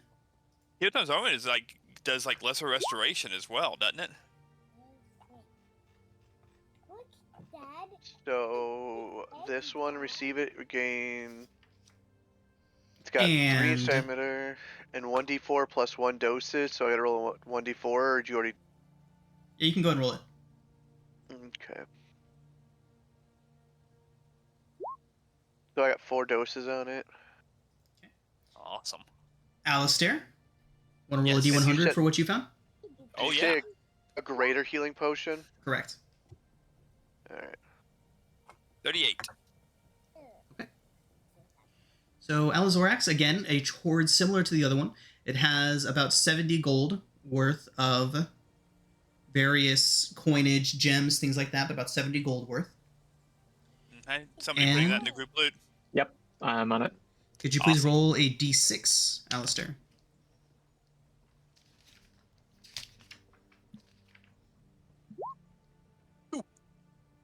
Okay. Let's go ahead and get 2 d100s separate.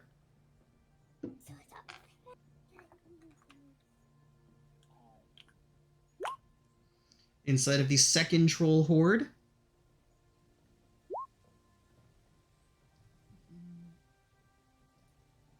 There is the first thing is just a potion of healing, but then Just normal healing. correct.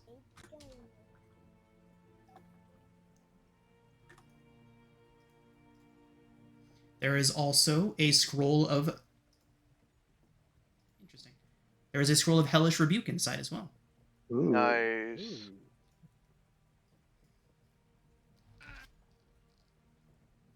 Just hand that scroll to Adso. I don't think I can learn it though, because it's a Oh, that's right. warlock spell. Oh, that's a rolling spell. Also, yeah, I didn't even think about that. I can read it. Cool. I'll just add that to my inventory then, if that's okay with everybody. Go for it. Your Uchar's gonna keep the 2 healing things because most of you guys can heal. Yeah, I've got at least a basic cure wounds spell.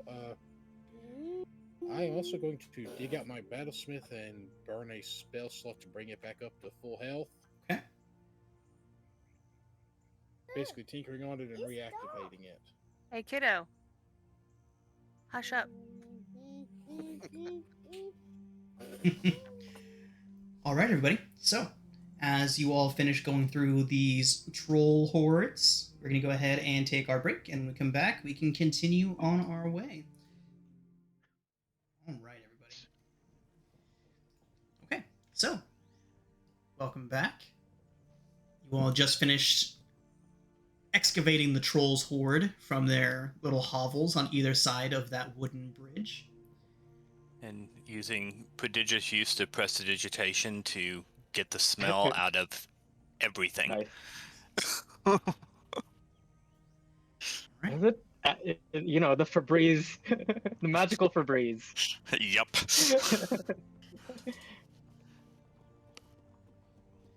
All right, everyone. So, you have one last landmark on your map. Scary one.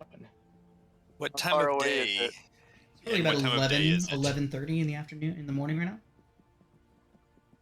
And how far away is it? About a half-day travel to get there. So Shall we'd we arrive sit just for an about hour? dark. Yeah, I say we sit for an hour. You're the only one that took damage. And use Yeah. more abilities than I normally do. Yep. I'm in favor of a short rest. Sounds good to me. Yep. All right. I can do something with Song of Sleep, right? Song of Rest, yeah. Oh Song of yeah. Rest. You get everyone What does extra that hit do? points back. Yeah. As in Oop, wrong button. bonus 10 hit points or just extra? Extra on top hit of your dice? hit dice. So you get if you're one ready for the roll- creatures so- who can hear your performance regain hit points at the end of a short rest. By spending one or more hit dice, they gain 1d6 extra hit points. But they can't go over their Okay, that's max. cool. Correct. You get an extra one. Excuse me. Did anyone lose hit points? Oh, yeah. Yeah, Uskar. Uskar. No. Uskar Oh, got that's beat up. right. That's right. That's right.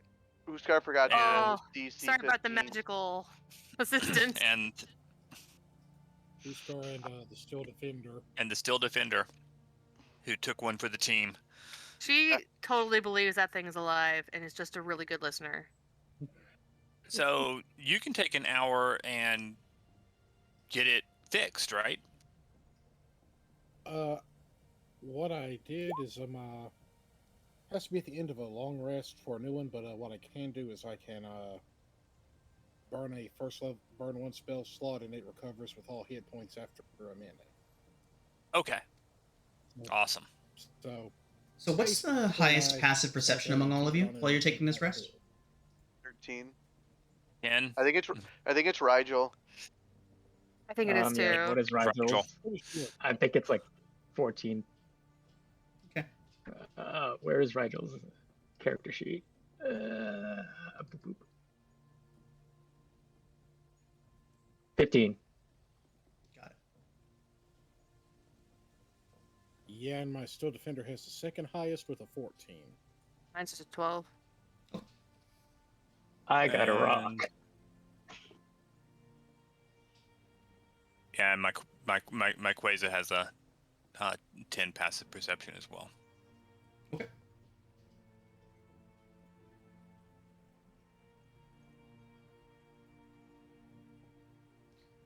So y'all finish up with your short rest? Yeah. Yeah. Uskar's just waiting for someone to get a 3rd level spell slot and remove this curse. But you're waiting on somebody who can get remove curse to get a 3rd level spell block. I think Rigel might be able to. Searching it up. And who likes you enough? Gotta Yeah. be somebody, Oh, gotta be be somebody, nice. I gotta can be learn somebody it. at the library who can cast remove curse. I can see some use in it. Here, we can give me a 3rd level spell scroll that I can use, and I will, or give me a scroll of remove curse, and I will learn it and use it. And then we can get all the cursed items we want.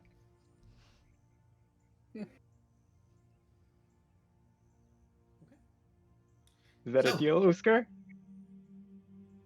It's just try and find us. Grumble. Yep, yep, yep. Literally. Just kind of Just, giving you you know. the side eye. Quid pro quo, ad so dicto.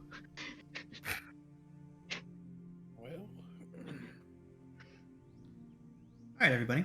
So, later on that afternoon, as you all begin making your way southward, after maybe about 2-3 hours of travel, you find yourselves at another wooded area, not nearly as dense as the woods surrounding Three Tree Hill. The growth here seems, for lack of a better word, ancient. The trees, while alive, do seem to be nearing an end of a very, very long life cycle. They're spaced out pretty wide so you can see a pretty decent distance off in any direction that you want to. The foliage isn't super deep or dense in any one spot.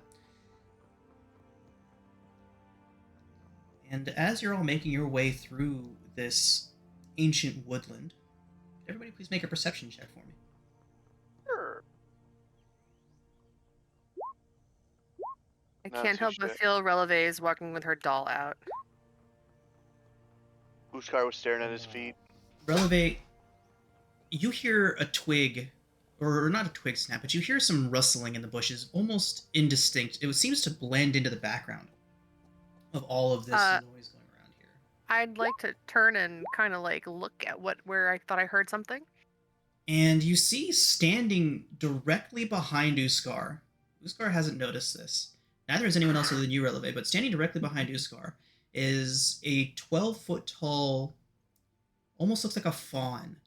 It has the upper body of a great, powerful deer, and the face is almost humanoid, but just a little bit too elongated, and a 20-point set of enormous antlers branch away from it. Its legs have that backward bent look to them, and it's just hunched over behind Uskar, staring at him. Eek. Uskar just doesn't even notice, staring at his damn feet. It's looking at him almost curiously. That is an excellent picture for that, Adso. Yeah. As you were describing, I was like, oh, it's the Mononoke spirit. Just hunch over Uskar, just staring down at him.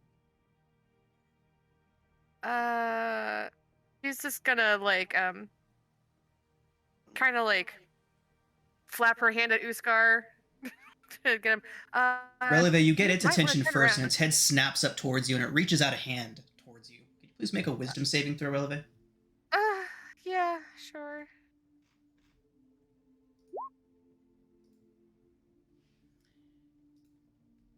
So, Releve, you feel as if something was trying to restrain you, just to keep you from moving. It is almost too difficult to break out of, but you do manage to. And it seems like this creature doesn't even notice that you've succeeded on breaking away from its thing, almost as if it was just more annoyed by the potential intrusion. Go ahead. Yeah, Uskar. Uskar looks at her like, what? Turn around. Ugh. You're terrible at Turn- instructions. He just kind of gives this grunt and turns around, looks up at this thing. You are face to face with it. It has gotten down to your eye level, and Uskar just rears its head just a little bit closer to you and takes a deep inhale, just as if it can smell something on you. And it cocks its head to one side, very animal-like, the many pointed antlers shifting some of the trees, shifting some of the foliage overhead as it does. And then, as soon as that inhalation is done, this entity just bursts into what looks like just dried autumn leaves. Fuck. Is this like the Lord of the Forest or something like that? So Rillabay's gonna hold her doll. Is there any arcana, history, nature? Could make an... Yep. Let's call it a nature check. Okay, Rachel will make that. Uskar's just kind of like kicking through the leaves, like, where the fuck did it go? Fucking magic. Oh, no. Rigel knows nothing about So forests. next time I tell you to turn around,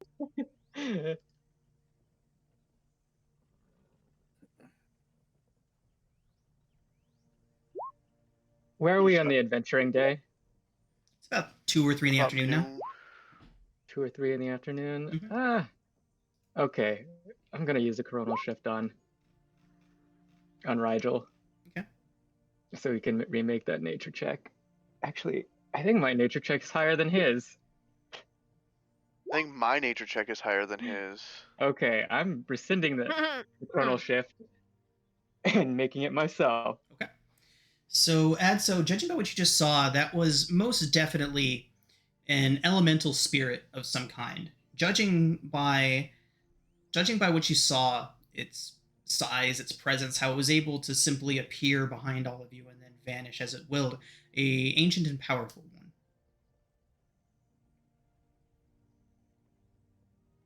It's gonna boop Okay. its nose. Or boop it. I'm Boop it I've been asleep. on mute. Can I detect its thoughts anywhere close to us? I cast detect thoughts. You can certainly try. Does it even have thoughts? There's no saving throw to actually detect it if it's within 30 feet. Okay. It is nowhere near within 30 feet of you anymore. Okay. I think it's gone. I think it's everywhere, all around us. That could be as well. Weird. Well, while we're doing this, I'm just dragging out my little goggles and cycling through some of the lenses to do a ritual casting of detect magic. Okay. Just to see if there's anything. Just to see if there's anything. So around. this forest that you find yourselves in absolutely just pours out various different magical energies. You can see them to be elemental in nature, but it's coming from many of the different schools. This forest itself appears to be some sort of magical locus.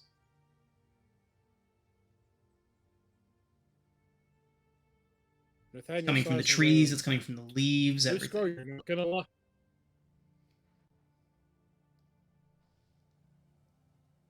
Lost cut out, Hank. bud. Yeah, we lost you there, Uskar, Nathaniel. you're Come not through. gonna like it. Uskar, you're not gonna like this. The magic is everywhere. It is the Just- forest. Just all you hear is grumbling, Here, like look through these and incoherent. see. He's just incoherent grumbling as he's looking through the goggles. Nathaniel, make a perception check, please. Sure thing. I will Alexor also picks up do a guidance if handful I of can magical leaves and match just to sprinkles them help on it out. Uskar. This guy's gonna kick him in the shin. And I'm gonna do guidance on that just because. So Nathaniel with an That'll at least give 18, me an 18. as you're kind of taking all of this in, you get it's almost like a heat fog, like wording is hard, but it's drifting off of something's like rising up off of Uskar, almost like steam. It's multicolored, mostly green though, and it seems almost at first like it was coming from all around him and just kind of resting on Uskar, but a little bit of that almost steam-like energy seems to be rising up and out of his cards as well. Don't like that. Uskar is a walking anti-magic field and is just burning away the magic. You tell Uskar this? Yeah. Who Yeah, knew? I just kind of like Uskar. This is weird. It's like you're radiating something through this. You just see Uskar just start flailing his arms, like trying to get it off of him, like rolling on the ground, like, and just cussing up a storm. Would you like me to clean that? Hold on hold on one sec, Uskar. Let me show you. And I pull out a piece of paper from my pack, put my hands on it, and use my magical tinkering thing to do a simple static image of what how he looked like to me. Hold on, let me use magic to show you magic. I love it. I can use magic to clean that magic off of This is you. how it looked like. It's just visibly getting more and more irritated and uncomfortable. The more and more that this is discussed and being shown that what's on him, he's just like almost like steam's coming out of his ears. Like he's very not happy. Like, this is bullshit. I wish it was. That'd be easier to solve. We just dunk you in a river somewhere. I'll use some magic and clean him. You will not ever clean me with magic. He like tries to dive out of the way. Well, there's a So- river right there. As time goes on, you're all noticing that energy that's radiating throughout the forest is dissipating slowly. The longer and longer you stay here, the less and less it permeates the area. I say we continue south. We get out of this stupid forest. Whoever you are in the forest, we mean no harm. Speak for yourself. Okay. Don't listen to that one. But as we start to walk off, I will take out the one of my rations and open it up and lay it on the ground as an offering to the forest and leave it behind. Scar finds the piece of jerky that's in there and takes it. Of course you do. Cigar in one hand, jerky in the other. Nice. Yeah, but the at least the dried fruit and bread is there. You don't want that garbage. Is food Okay. too magical? Nah, it's just too frilly. He's Fruit. just gonna start walking through the forest just like a beeline, the fastest you've ever seen him move without running. Just grumbling the whole way.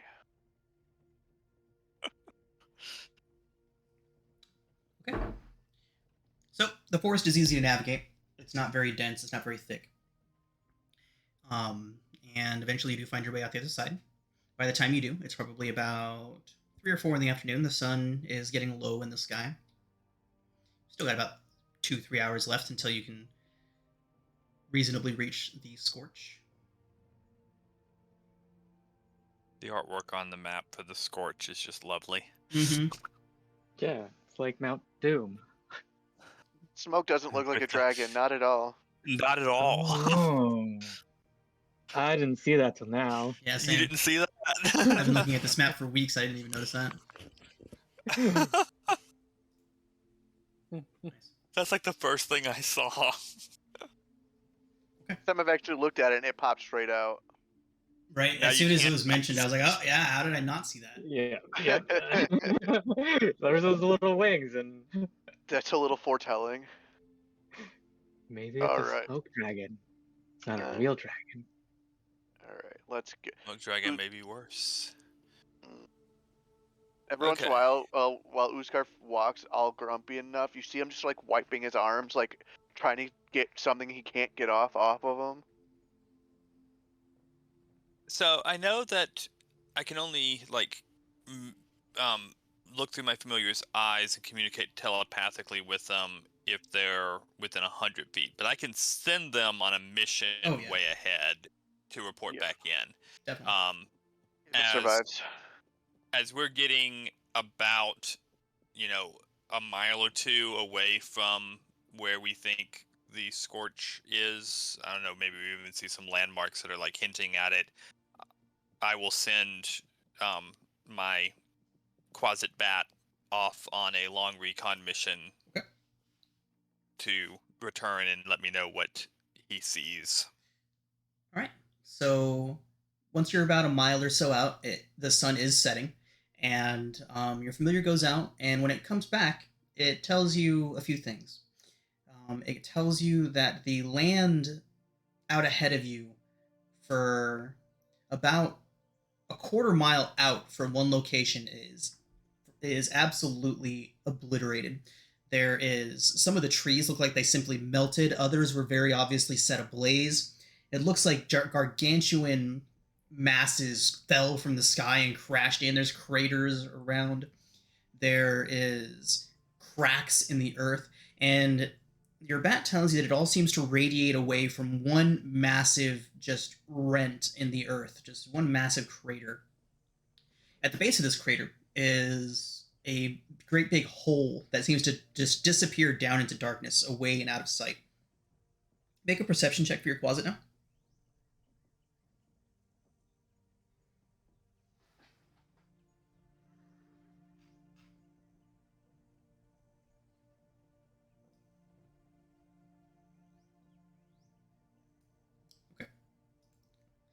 So for those of you that can't see it, it is an 8 and a 17. Yeah, if when I click on it from the creature thing in Beyond Right. 20, it whispers it. Sorry. No worries. So with an 8, the bat can only see what is physically there for it to see, as far as just like the craters, Yep. the cracks in the earth, it looks like things were just plummeting from the sky. And at the center of that crater are 2 great mounds of bones and Okay. 2 Now, dragon skulls. If there are anything that it could perceive that would be sound related, it does get advantage as in bat form. With a 17. Yeah. I think that your bat would hear an individual at the base of the at the rim of the crater, at the rim of the main crater. They're trying hard to not make a lot of sound, but your bat would have heard them kind of scramble down the side of that of the crater. And following that noise, you'd have seen a single humanoid at the base of that crater. Seems to have made a very sparse little camp there.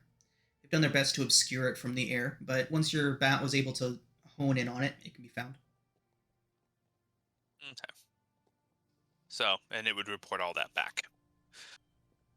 And I would relay it to my companions. It seems that there is another person at the Scorch. And I would describe the Scorch as it's been described to me. Let's go say hello.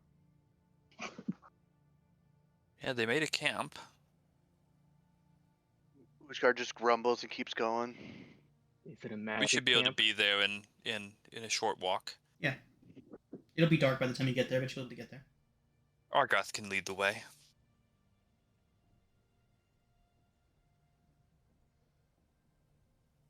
Okay. So are you all trying to conceal your approach as you approach that camp? You guys No? can try, but you've got a dwarf in heavy armor, and he's Yeah, grumbling. I don't think we have any reason to And to bard to with a conceal. violin. Did they Are you just playing the whole way through? the sparse camp, were they lighting a fire or anything? They were not. Okay. Hmm. Releve and Uskar are going in noisy. Yeah, Ushgar doesn't do quiet. As we get, to within, For the sake of humor, a couple hundred feet let of the me camp, see. send the There closet any- out again. Oopsies, that's not Rigel. That's Grumps. You let me know if whoever that is hides and tries to ambush us. Okay. So as you're all approaching, once you get within that range that your familiar can see and all of that, since you're not approaching quietly, once you're about like 50, 60 feet away, this person stands up and you see them kind of reach down warily and draw a sword out from one of their packs, and they step out away from their camp towards you all. And they stop about maybe 50 feet out in front of you all. They don't have their weapon raised or anything. It's just very visibly out and at their side. As you all approach. Hail, stranger. Releve's never met a stranger. He immediately gets a little bit closer and raises a hand. Since it's clear that you all can see him, raises a hand as if in like a quiet, raises one finger to his lips, like shh. And then he points back up towards the top of the crater. Is something up there? He kind of begins approaching all Stop of you. playing. He says, Why have you all come here? A little birdie told us. Yes, well, it was not quite a little birdie. It was a bit bigger than that, but a birdie. Yeah, we got this map. Oh, I thought it Out was a of dead nowhere. girl. No, she's not dead.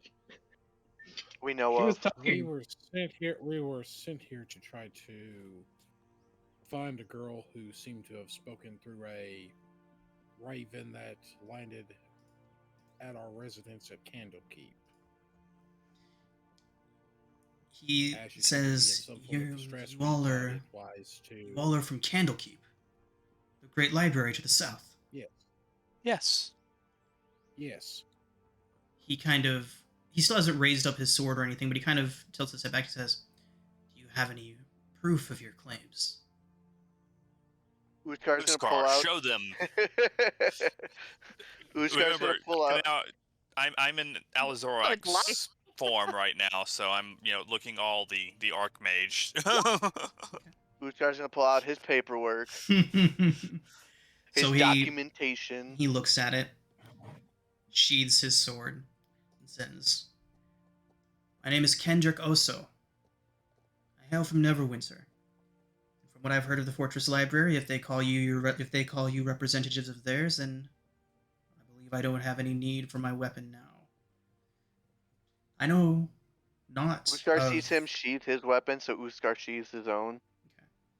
Says, I know not of any ravens or little ghost girls, but you all have stumbled onto something rather unique here. And he says, come, I was just about to move my camp a little bit farther away from the Scorch so I could approach in the morning, but your arrival here is rather fortuitous. And he starts making back for his camp and very quietly, making a point to be as quiet as he can, is packing up his camp. How trustworthy does he seem?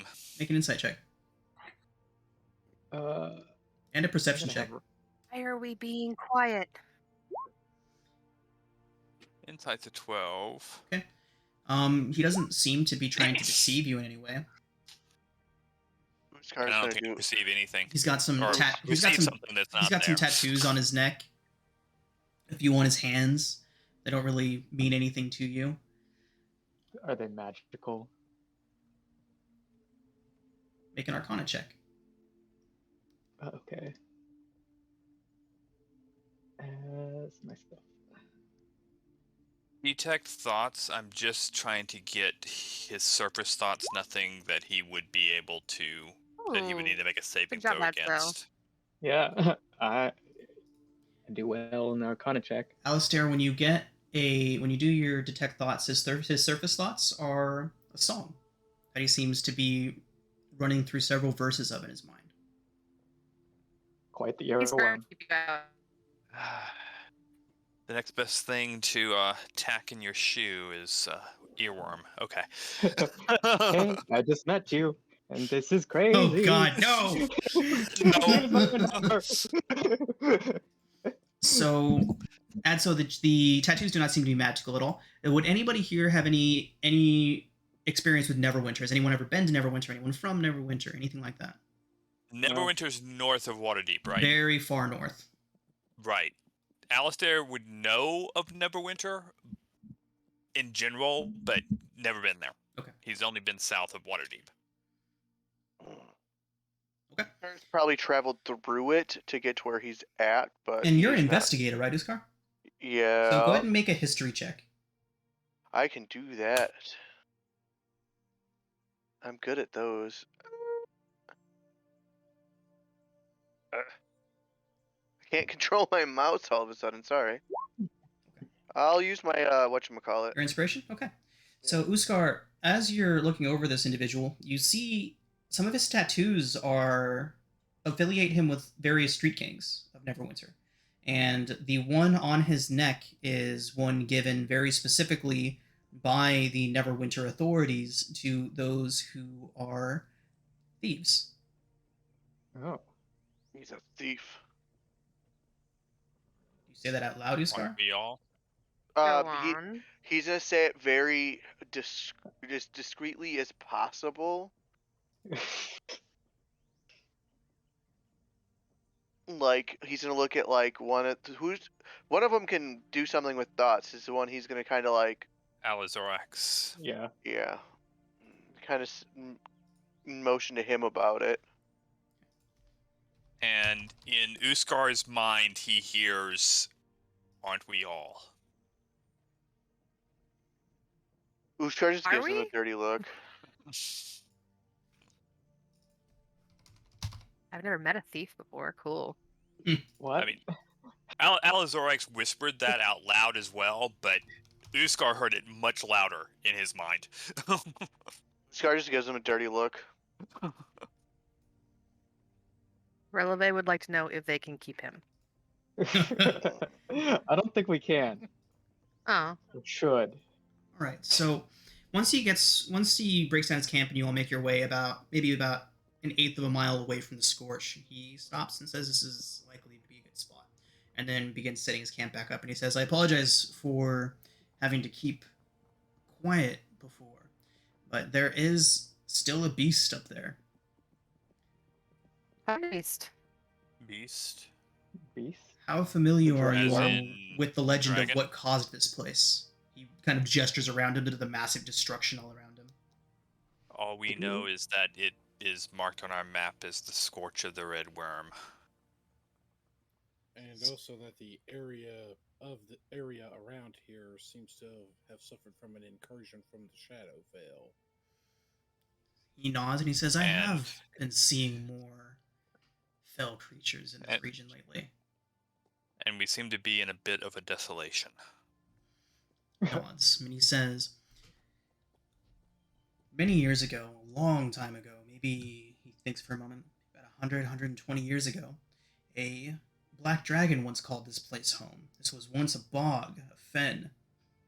He points northward and he says, there was a red worm that heard of the wealth that this creature had accumulated and came and tried to claim it for himself.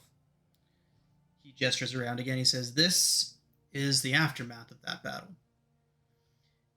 I heard, not dissimilar from a map such as the one you possess now, that some of that black dragon's horde maintained here still remained within the Scorch. Most of it's likely melted to slag as the two creatures completely obliterated each other in the fight. But I decided to take a look and see what I could find out here. Are you saying there's an unguarded dragon horde here? Not unguarded, unfortunately. So what has moved in? I've only caught glimpses of it. It barely exits from its cave unless it senses food nearby. I've seen it come out for an elk.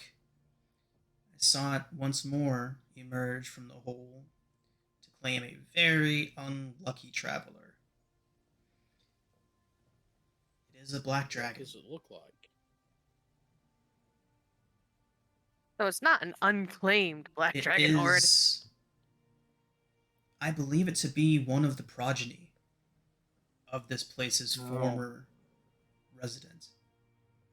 It's still young. A young. It is a young beast. It is still in its early years.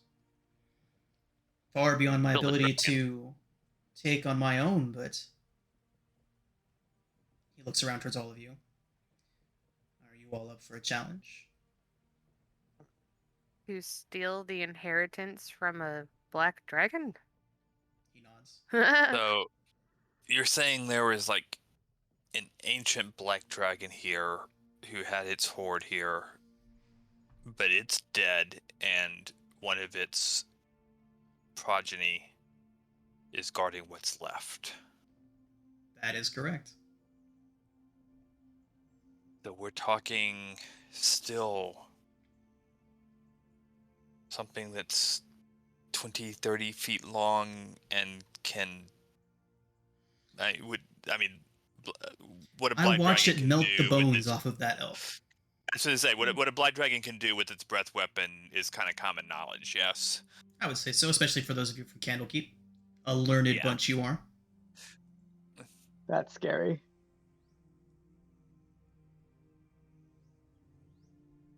And you think we can take this thing on? You can take anything on. You say He that. says that he's been camped out here for 2 weeks and has only seen the thing emerge twice. He was hoping to sit and wait for it to leave and go somewhere else and kind of get eyes on whatever's left in that hole, but the thing doesn't leave. In the hole, could it take flight, or is it too small of a hole? He says he's not You know. sure. Judging by what he's seen, it's simply a gash in the earth that it retreats into. He doesn't know how big it is, how far beneath the earth it goes. He's not going in there, is what he says.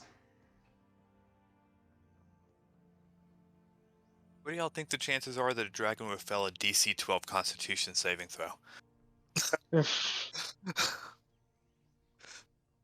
Has it recently Probably been not very struck good. in the head? Well, okay, they had to roll twice, but because of silvery barbs.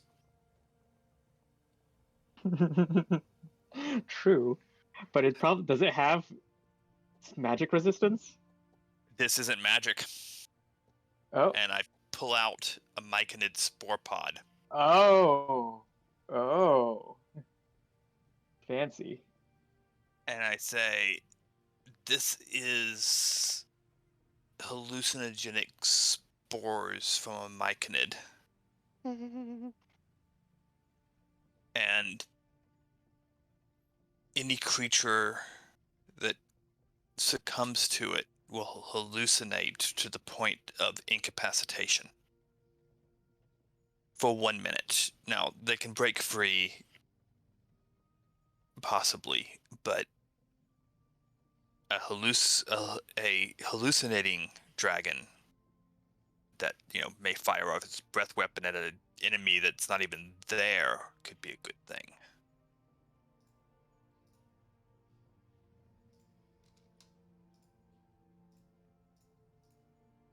DM question. Mm-hmm. Could a familiar deliver a myconid spore pod with accuracy over distance? I would Or would probably that allow. require... It'd probably be a multiple level type of thing, where the familiar would have to make a stealth check first to see if he can even get close, and then a ranged attack using the familiar stats, and then I would give the creature an opportunity to evade it if it notices it. Okay. Unless it's a invisible creature. Well, that would give it advantage on the attack and advantage on the stealth check at least.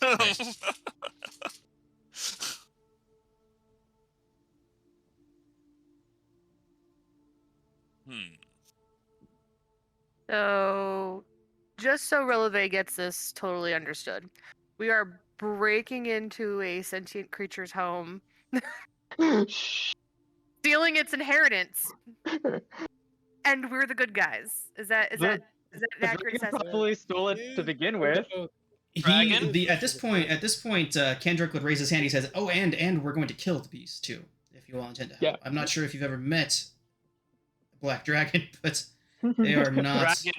Black dragons are the most depraved of them all. He nods. He says, "Allowing that beast in there to reach adulthood, that would be, well, nothing short of a catastrophe for this area."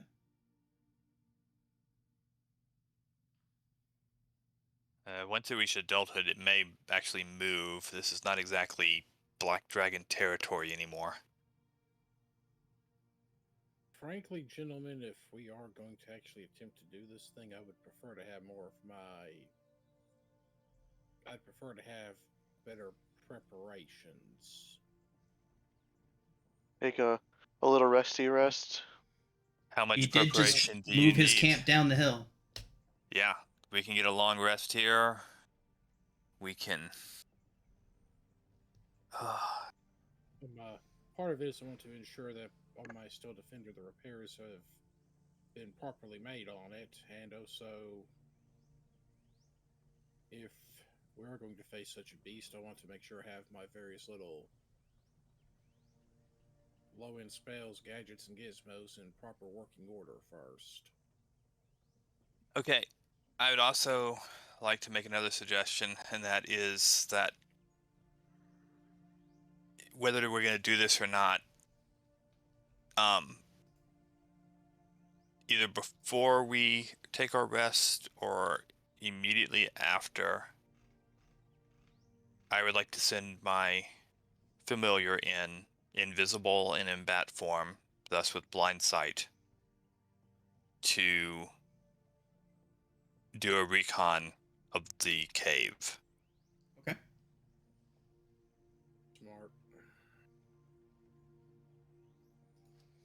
We should be prepared to scatter in case I'm actually just kicking a hornet's nest. We fight it now.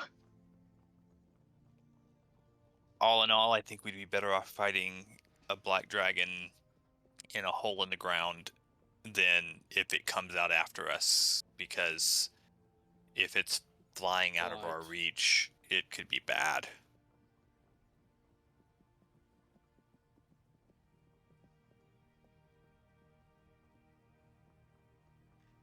Okay. So sending your bat in invisible. Yep. Okay. Can the Quasit go invisible while it's in bat form? It just says so when it's shape changed, Quasit can use this action to polymorph into beast form. Its statistics are the same in each form, except for speed changes in the equipment it's carrying. So it's still a Quasit even when it's transformed. Just its movement and perception stuff changes. Senses and movement changes. Okay. And it reverts to its true form if it dies. All right, got it. Okay. So let's go ahead and get a stealth check from the bat. Good Good luck, luck. little buddy. Oh, I hit the wrong link. Boom, boom, boom, boom, boom, boom. Pass! So Did it die? Rolled an 8. as the bat makes its way into the cavern, it immediately begins to hear low, rumbling breathing from within.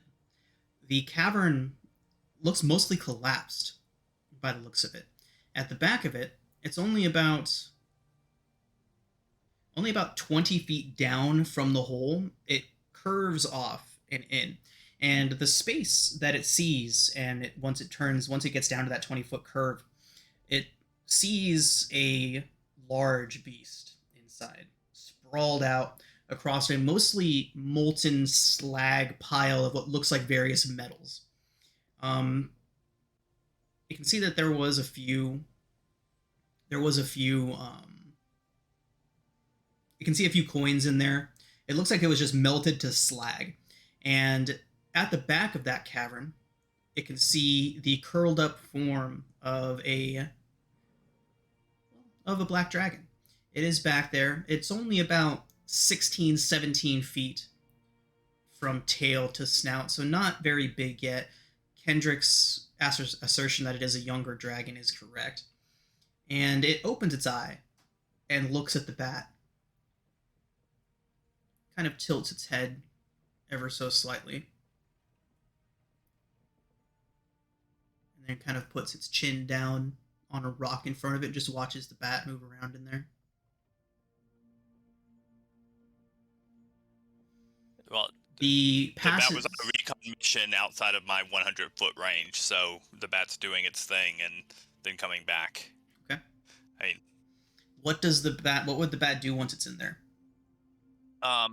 it's just going to look around, see if there's any other entrances. I would have told it not to get too close to the dragon, and then come back out and report back to me. Okay. So it sees at the very back of the cavern behind the dragon. So the entirety of this space is very small. It's only about 20 feet.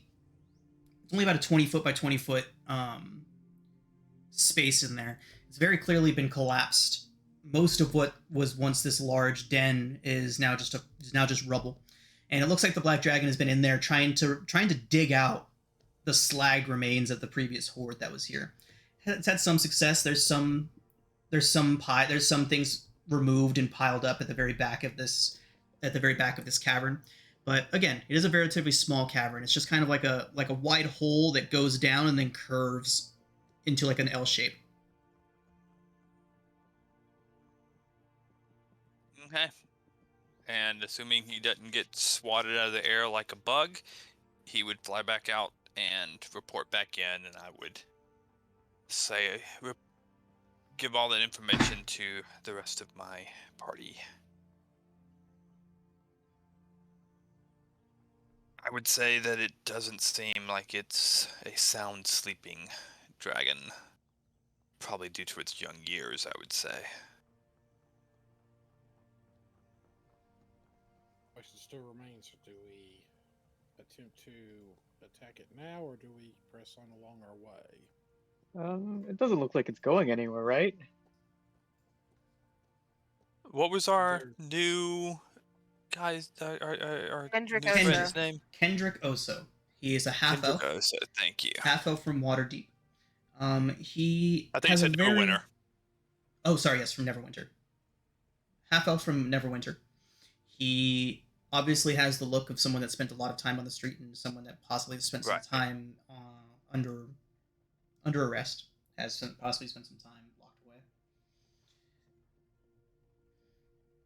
But he does say that once he saw what was here waiting for him, he did send word to Neverwinter. Some of his friends are likely going to be coming to help him out.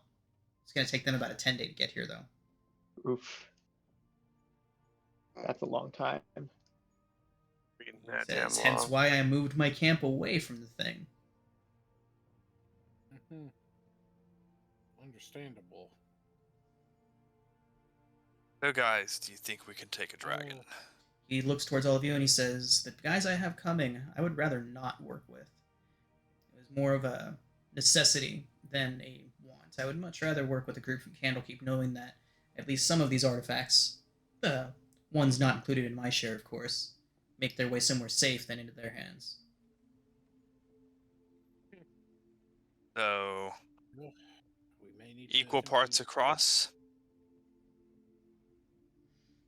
He nods. He says, all I really care about is the coin.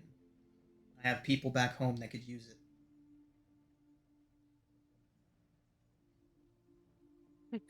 Oh yeah, Releve threw her coin at the mountain troll, didn't she? Or the troll thingy.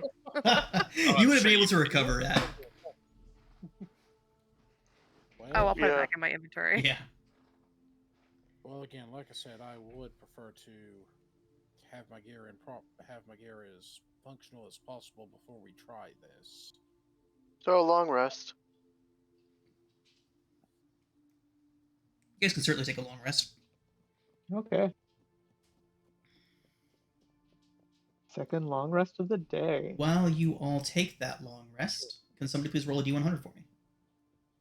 I'm not doing anything, so I will. Come on now. I'm getting my hit die back. That's it.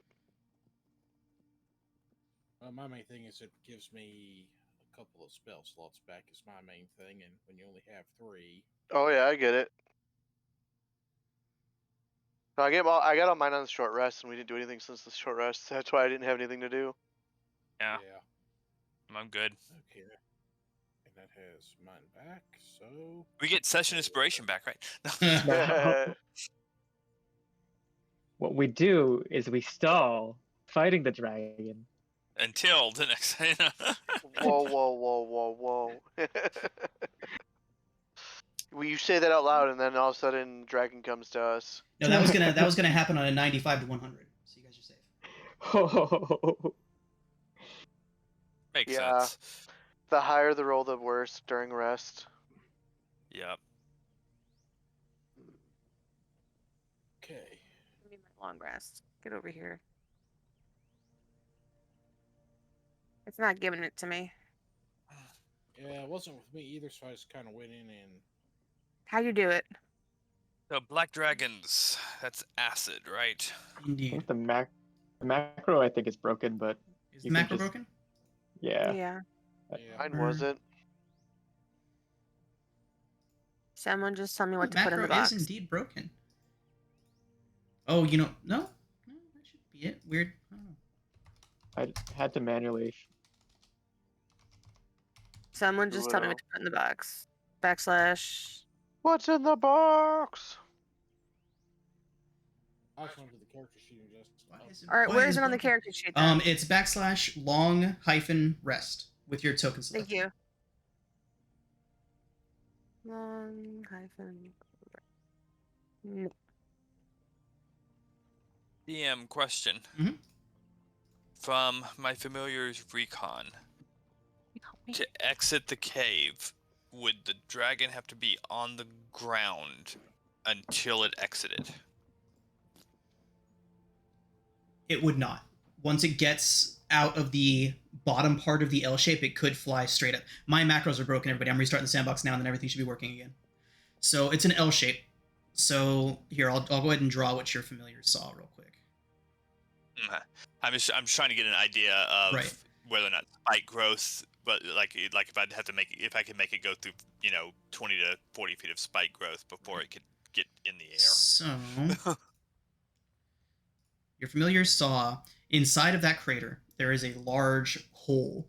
It goes down for 20 feet and then turns. Are you showing us something? Or Yeah, are you just I'm describing? drawing it right now. See that right there? Okay. Yep.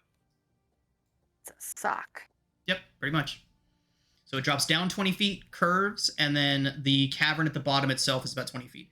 The familiars saw the dragon back here. It's trying to excavate a pile of slagged treasure a little bit closer to the upward tunnel, and it's keeping all of the stuff that it's uncovering and everything, all that in the back. Okay. So at most, I could get maybe 10 or 20 feet of movement through the spike growth before it'd be completely clear of it. If I was able to get a spike growth down there before. If you were able to get a spike growth down into the pit, then yeah. Okay. So probably not worth it.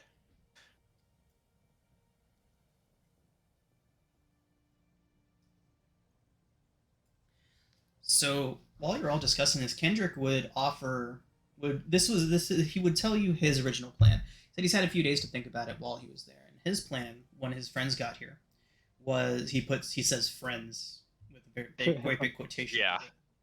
But he said once they got here, his plan was to basically call out the dragon. From what he knows of them, it would not turn down a direct conflict against a human ever. So his plan was to just march right up to the front, call it out, and then have his friends ambush it as it emerged from the cave. Right. Okay. Fairly simple. Right. He does say that the simplest ideas are normally the best, and that was Kendrick's original plan. But what made it the original plan and not the current plan? He was waiting for his friends. Right. Okay. So Basically, do we wanna- have a better plan? do you want to just do that one with us instead of your friends? He would look around and say, I would much rather them all show up to a dead dragon and an empty horde than have to split anything with them, that's for sure. So why don't you want them to show up? So go ahead and roll a persuasion check at so. Oh, okay.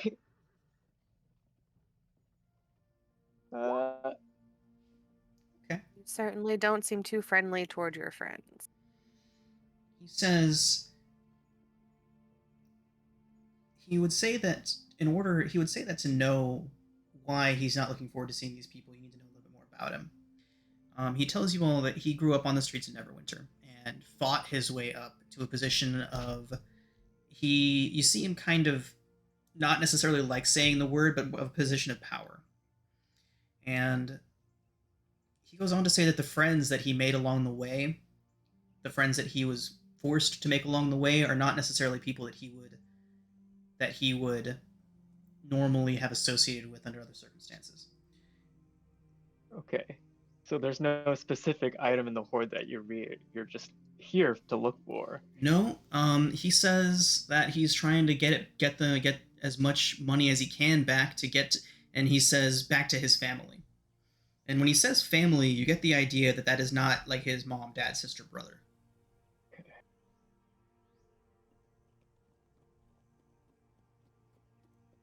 So how would we? Thorax will change his appearance to what Alistair looked like when he was about 12 years old on the streets of Waterdeep, and simply say, "Is this your family?" He gives one slow nod. Says, Aw. I do Then I everything cringe I back. can to make sure that they don't have to And- live the way that I did. The form y'all see is of a 12-year-old mixed race, tiny tiefling horns that are almost stunted, scraggly white hair, dirty, bruised, destitute, and then with a shimmer, you have Alizorix back again.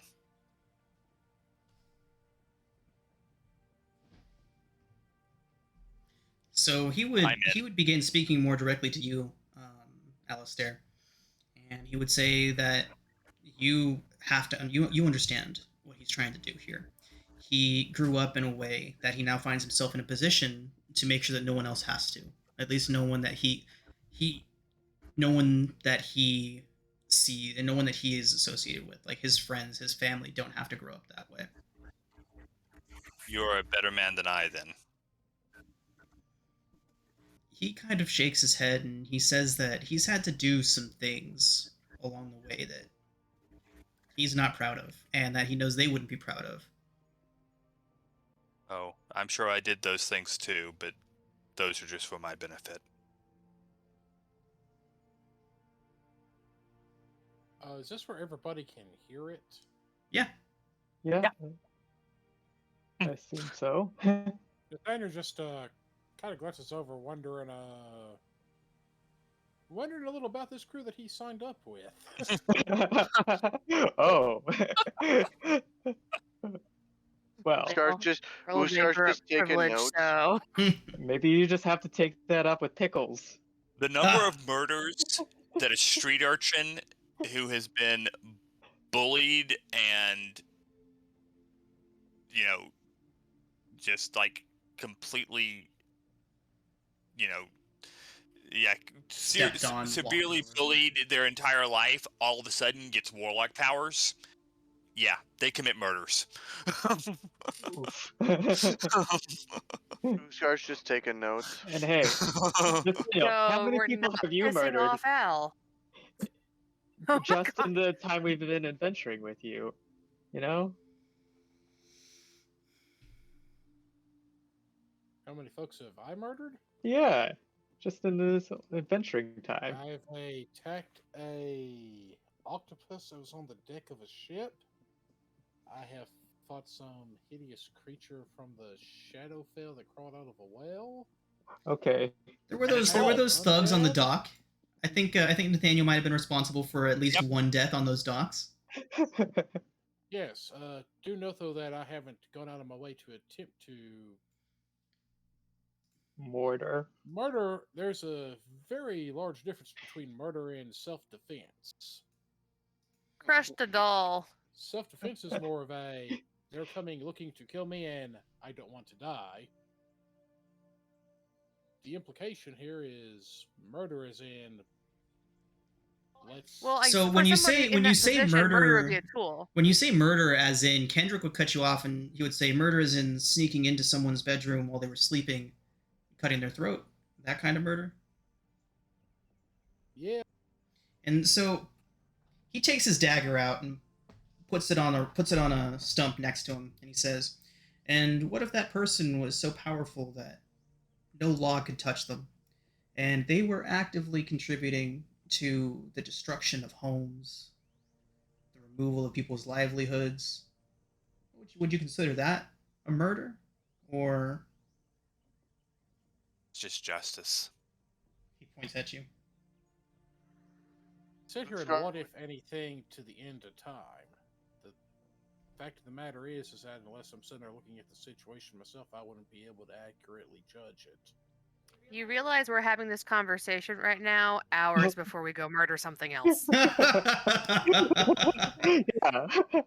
We're basically gonna sneak into this dragon's home, murder it, and steal its stuff. Hmm, Yeah. I wonder Kendrick how would much just the say judge that some knows murders are about justified. This is kind of pointy at Releve because pretty sure someone walked into her home and killed all her siblings, or at least she thinks they're dead. Who knows? Well, no, you don't always have to join in. You idiots will die without me. Yeah, we could just, forget this. Just ditch the dragon. Ditch this guy. Uh, Find another book. But there is a the little crow problem- waiting for us at the end. And but there is also the problem that there could also be various magical artifacts within said treasure, which We don't want his friends, not friends, to have. his associates probably don't need to get their hands on them. Scar would be like, no, we must kill the dragon to recover these stupid magic weapons so the wrong hands don't fall into them. I didn't Silvery- expect so many moral dilemmas on the material plane. Silvery Moon will be glad to know that this area does not have a growing dragon threat.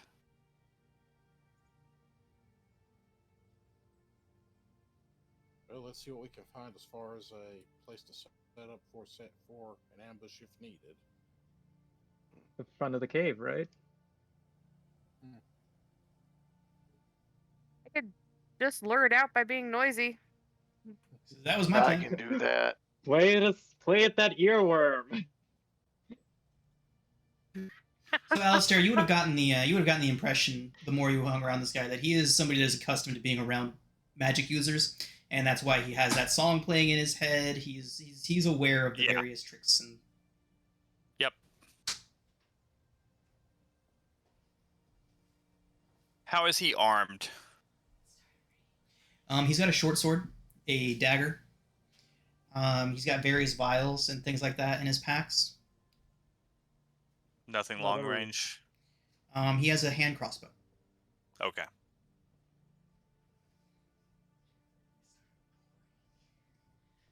If the dragon makes it into the air, I hope you're really good with that thing. He would kind of look down at it and he says, oh, much better with that. He points towards the dagger that he still has resting on the log next to him. Says, but unfortunately my strongest weapons aren't going to have any effect on this creature. He points towards his vials. Acid, poison, He nods and says poison. poison. Just while they're talking, Releve is going to be like drawing his tattoos out in the margins of the DSM-5. Nice. Could I try to identify what his various stuff in his vials was? Yeah, absolutely. You could ask him.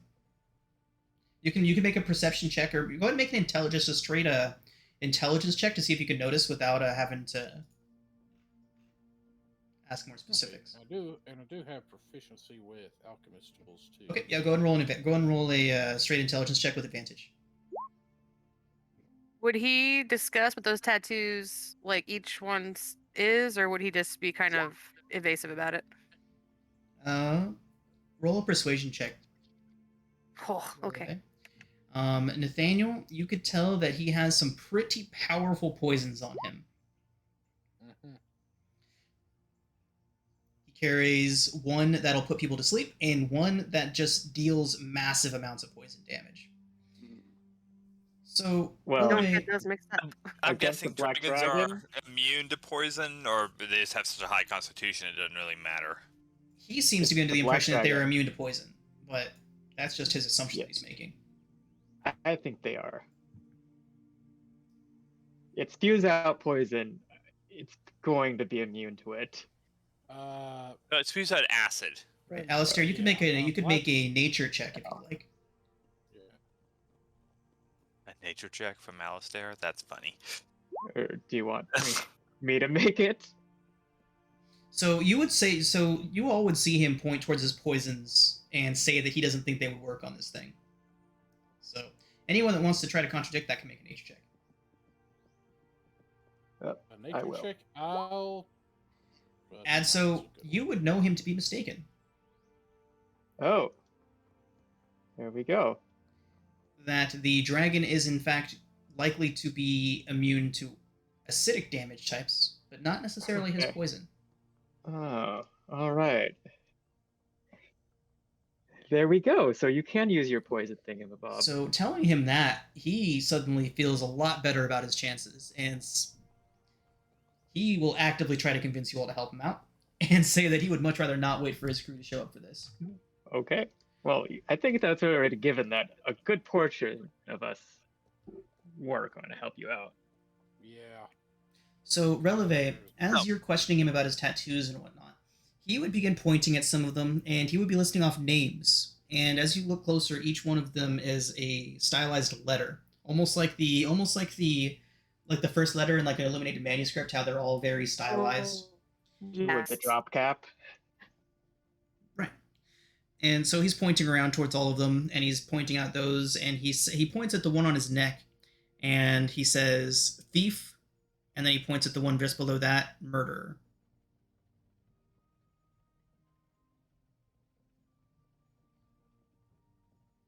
He's gonna just like copy them to her, not her book.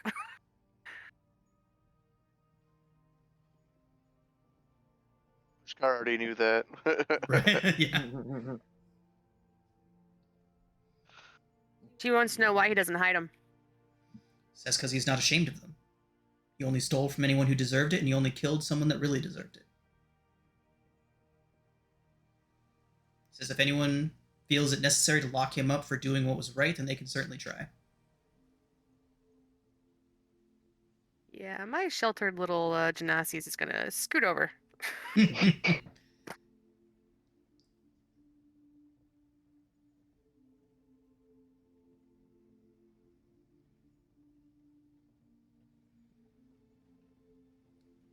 All right, everyone. And with that, the rest of the evening does pass uneventfully. You can all take your long rests. And we are going to go ahead and call it a session here.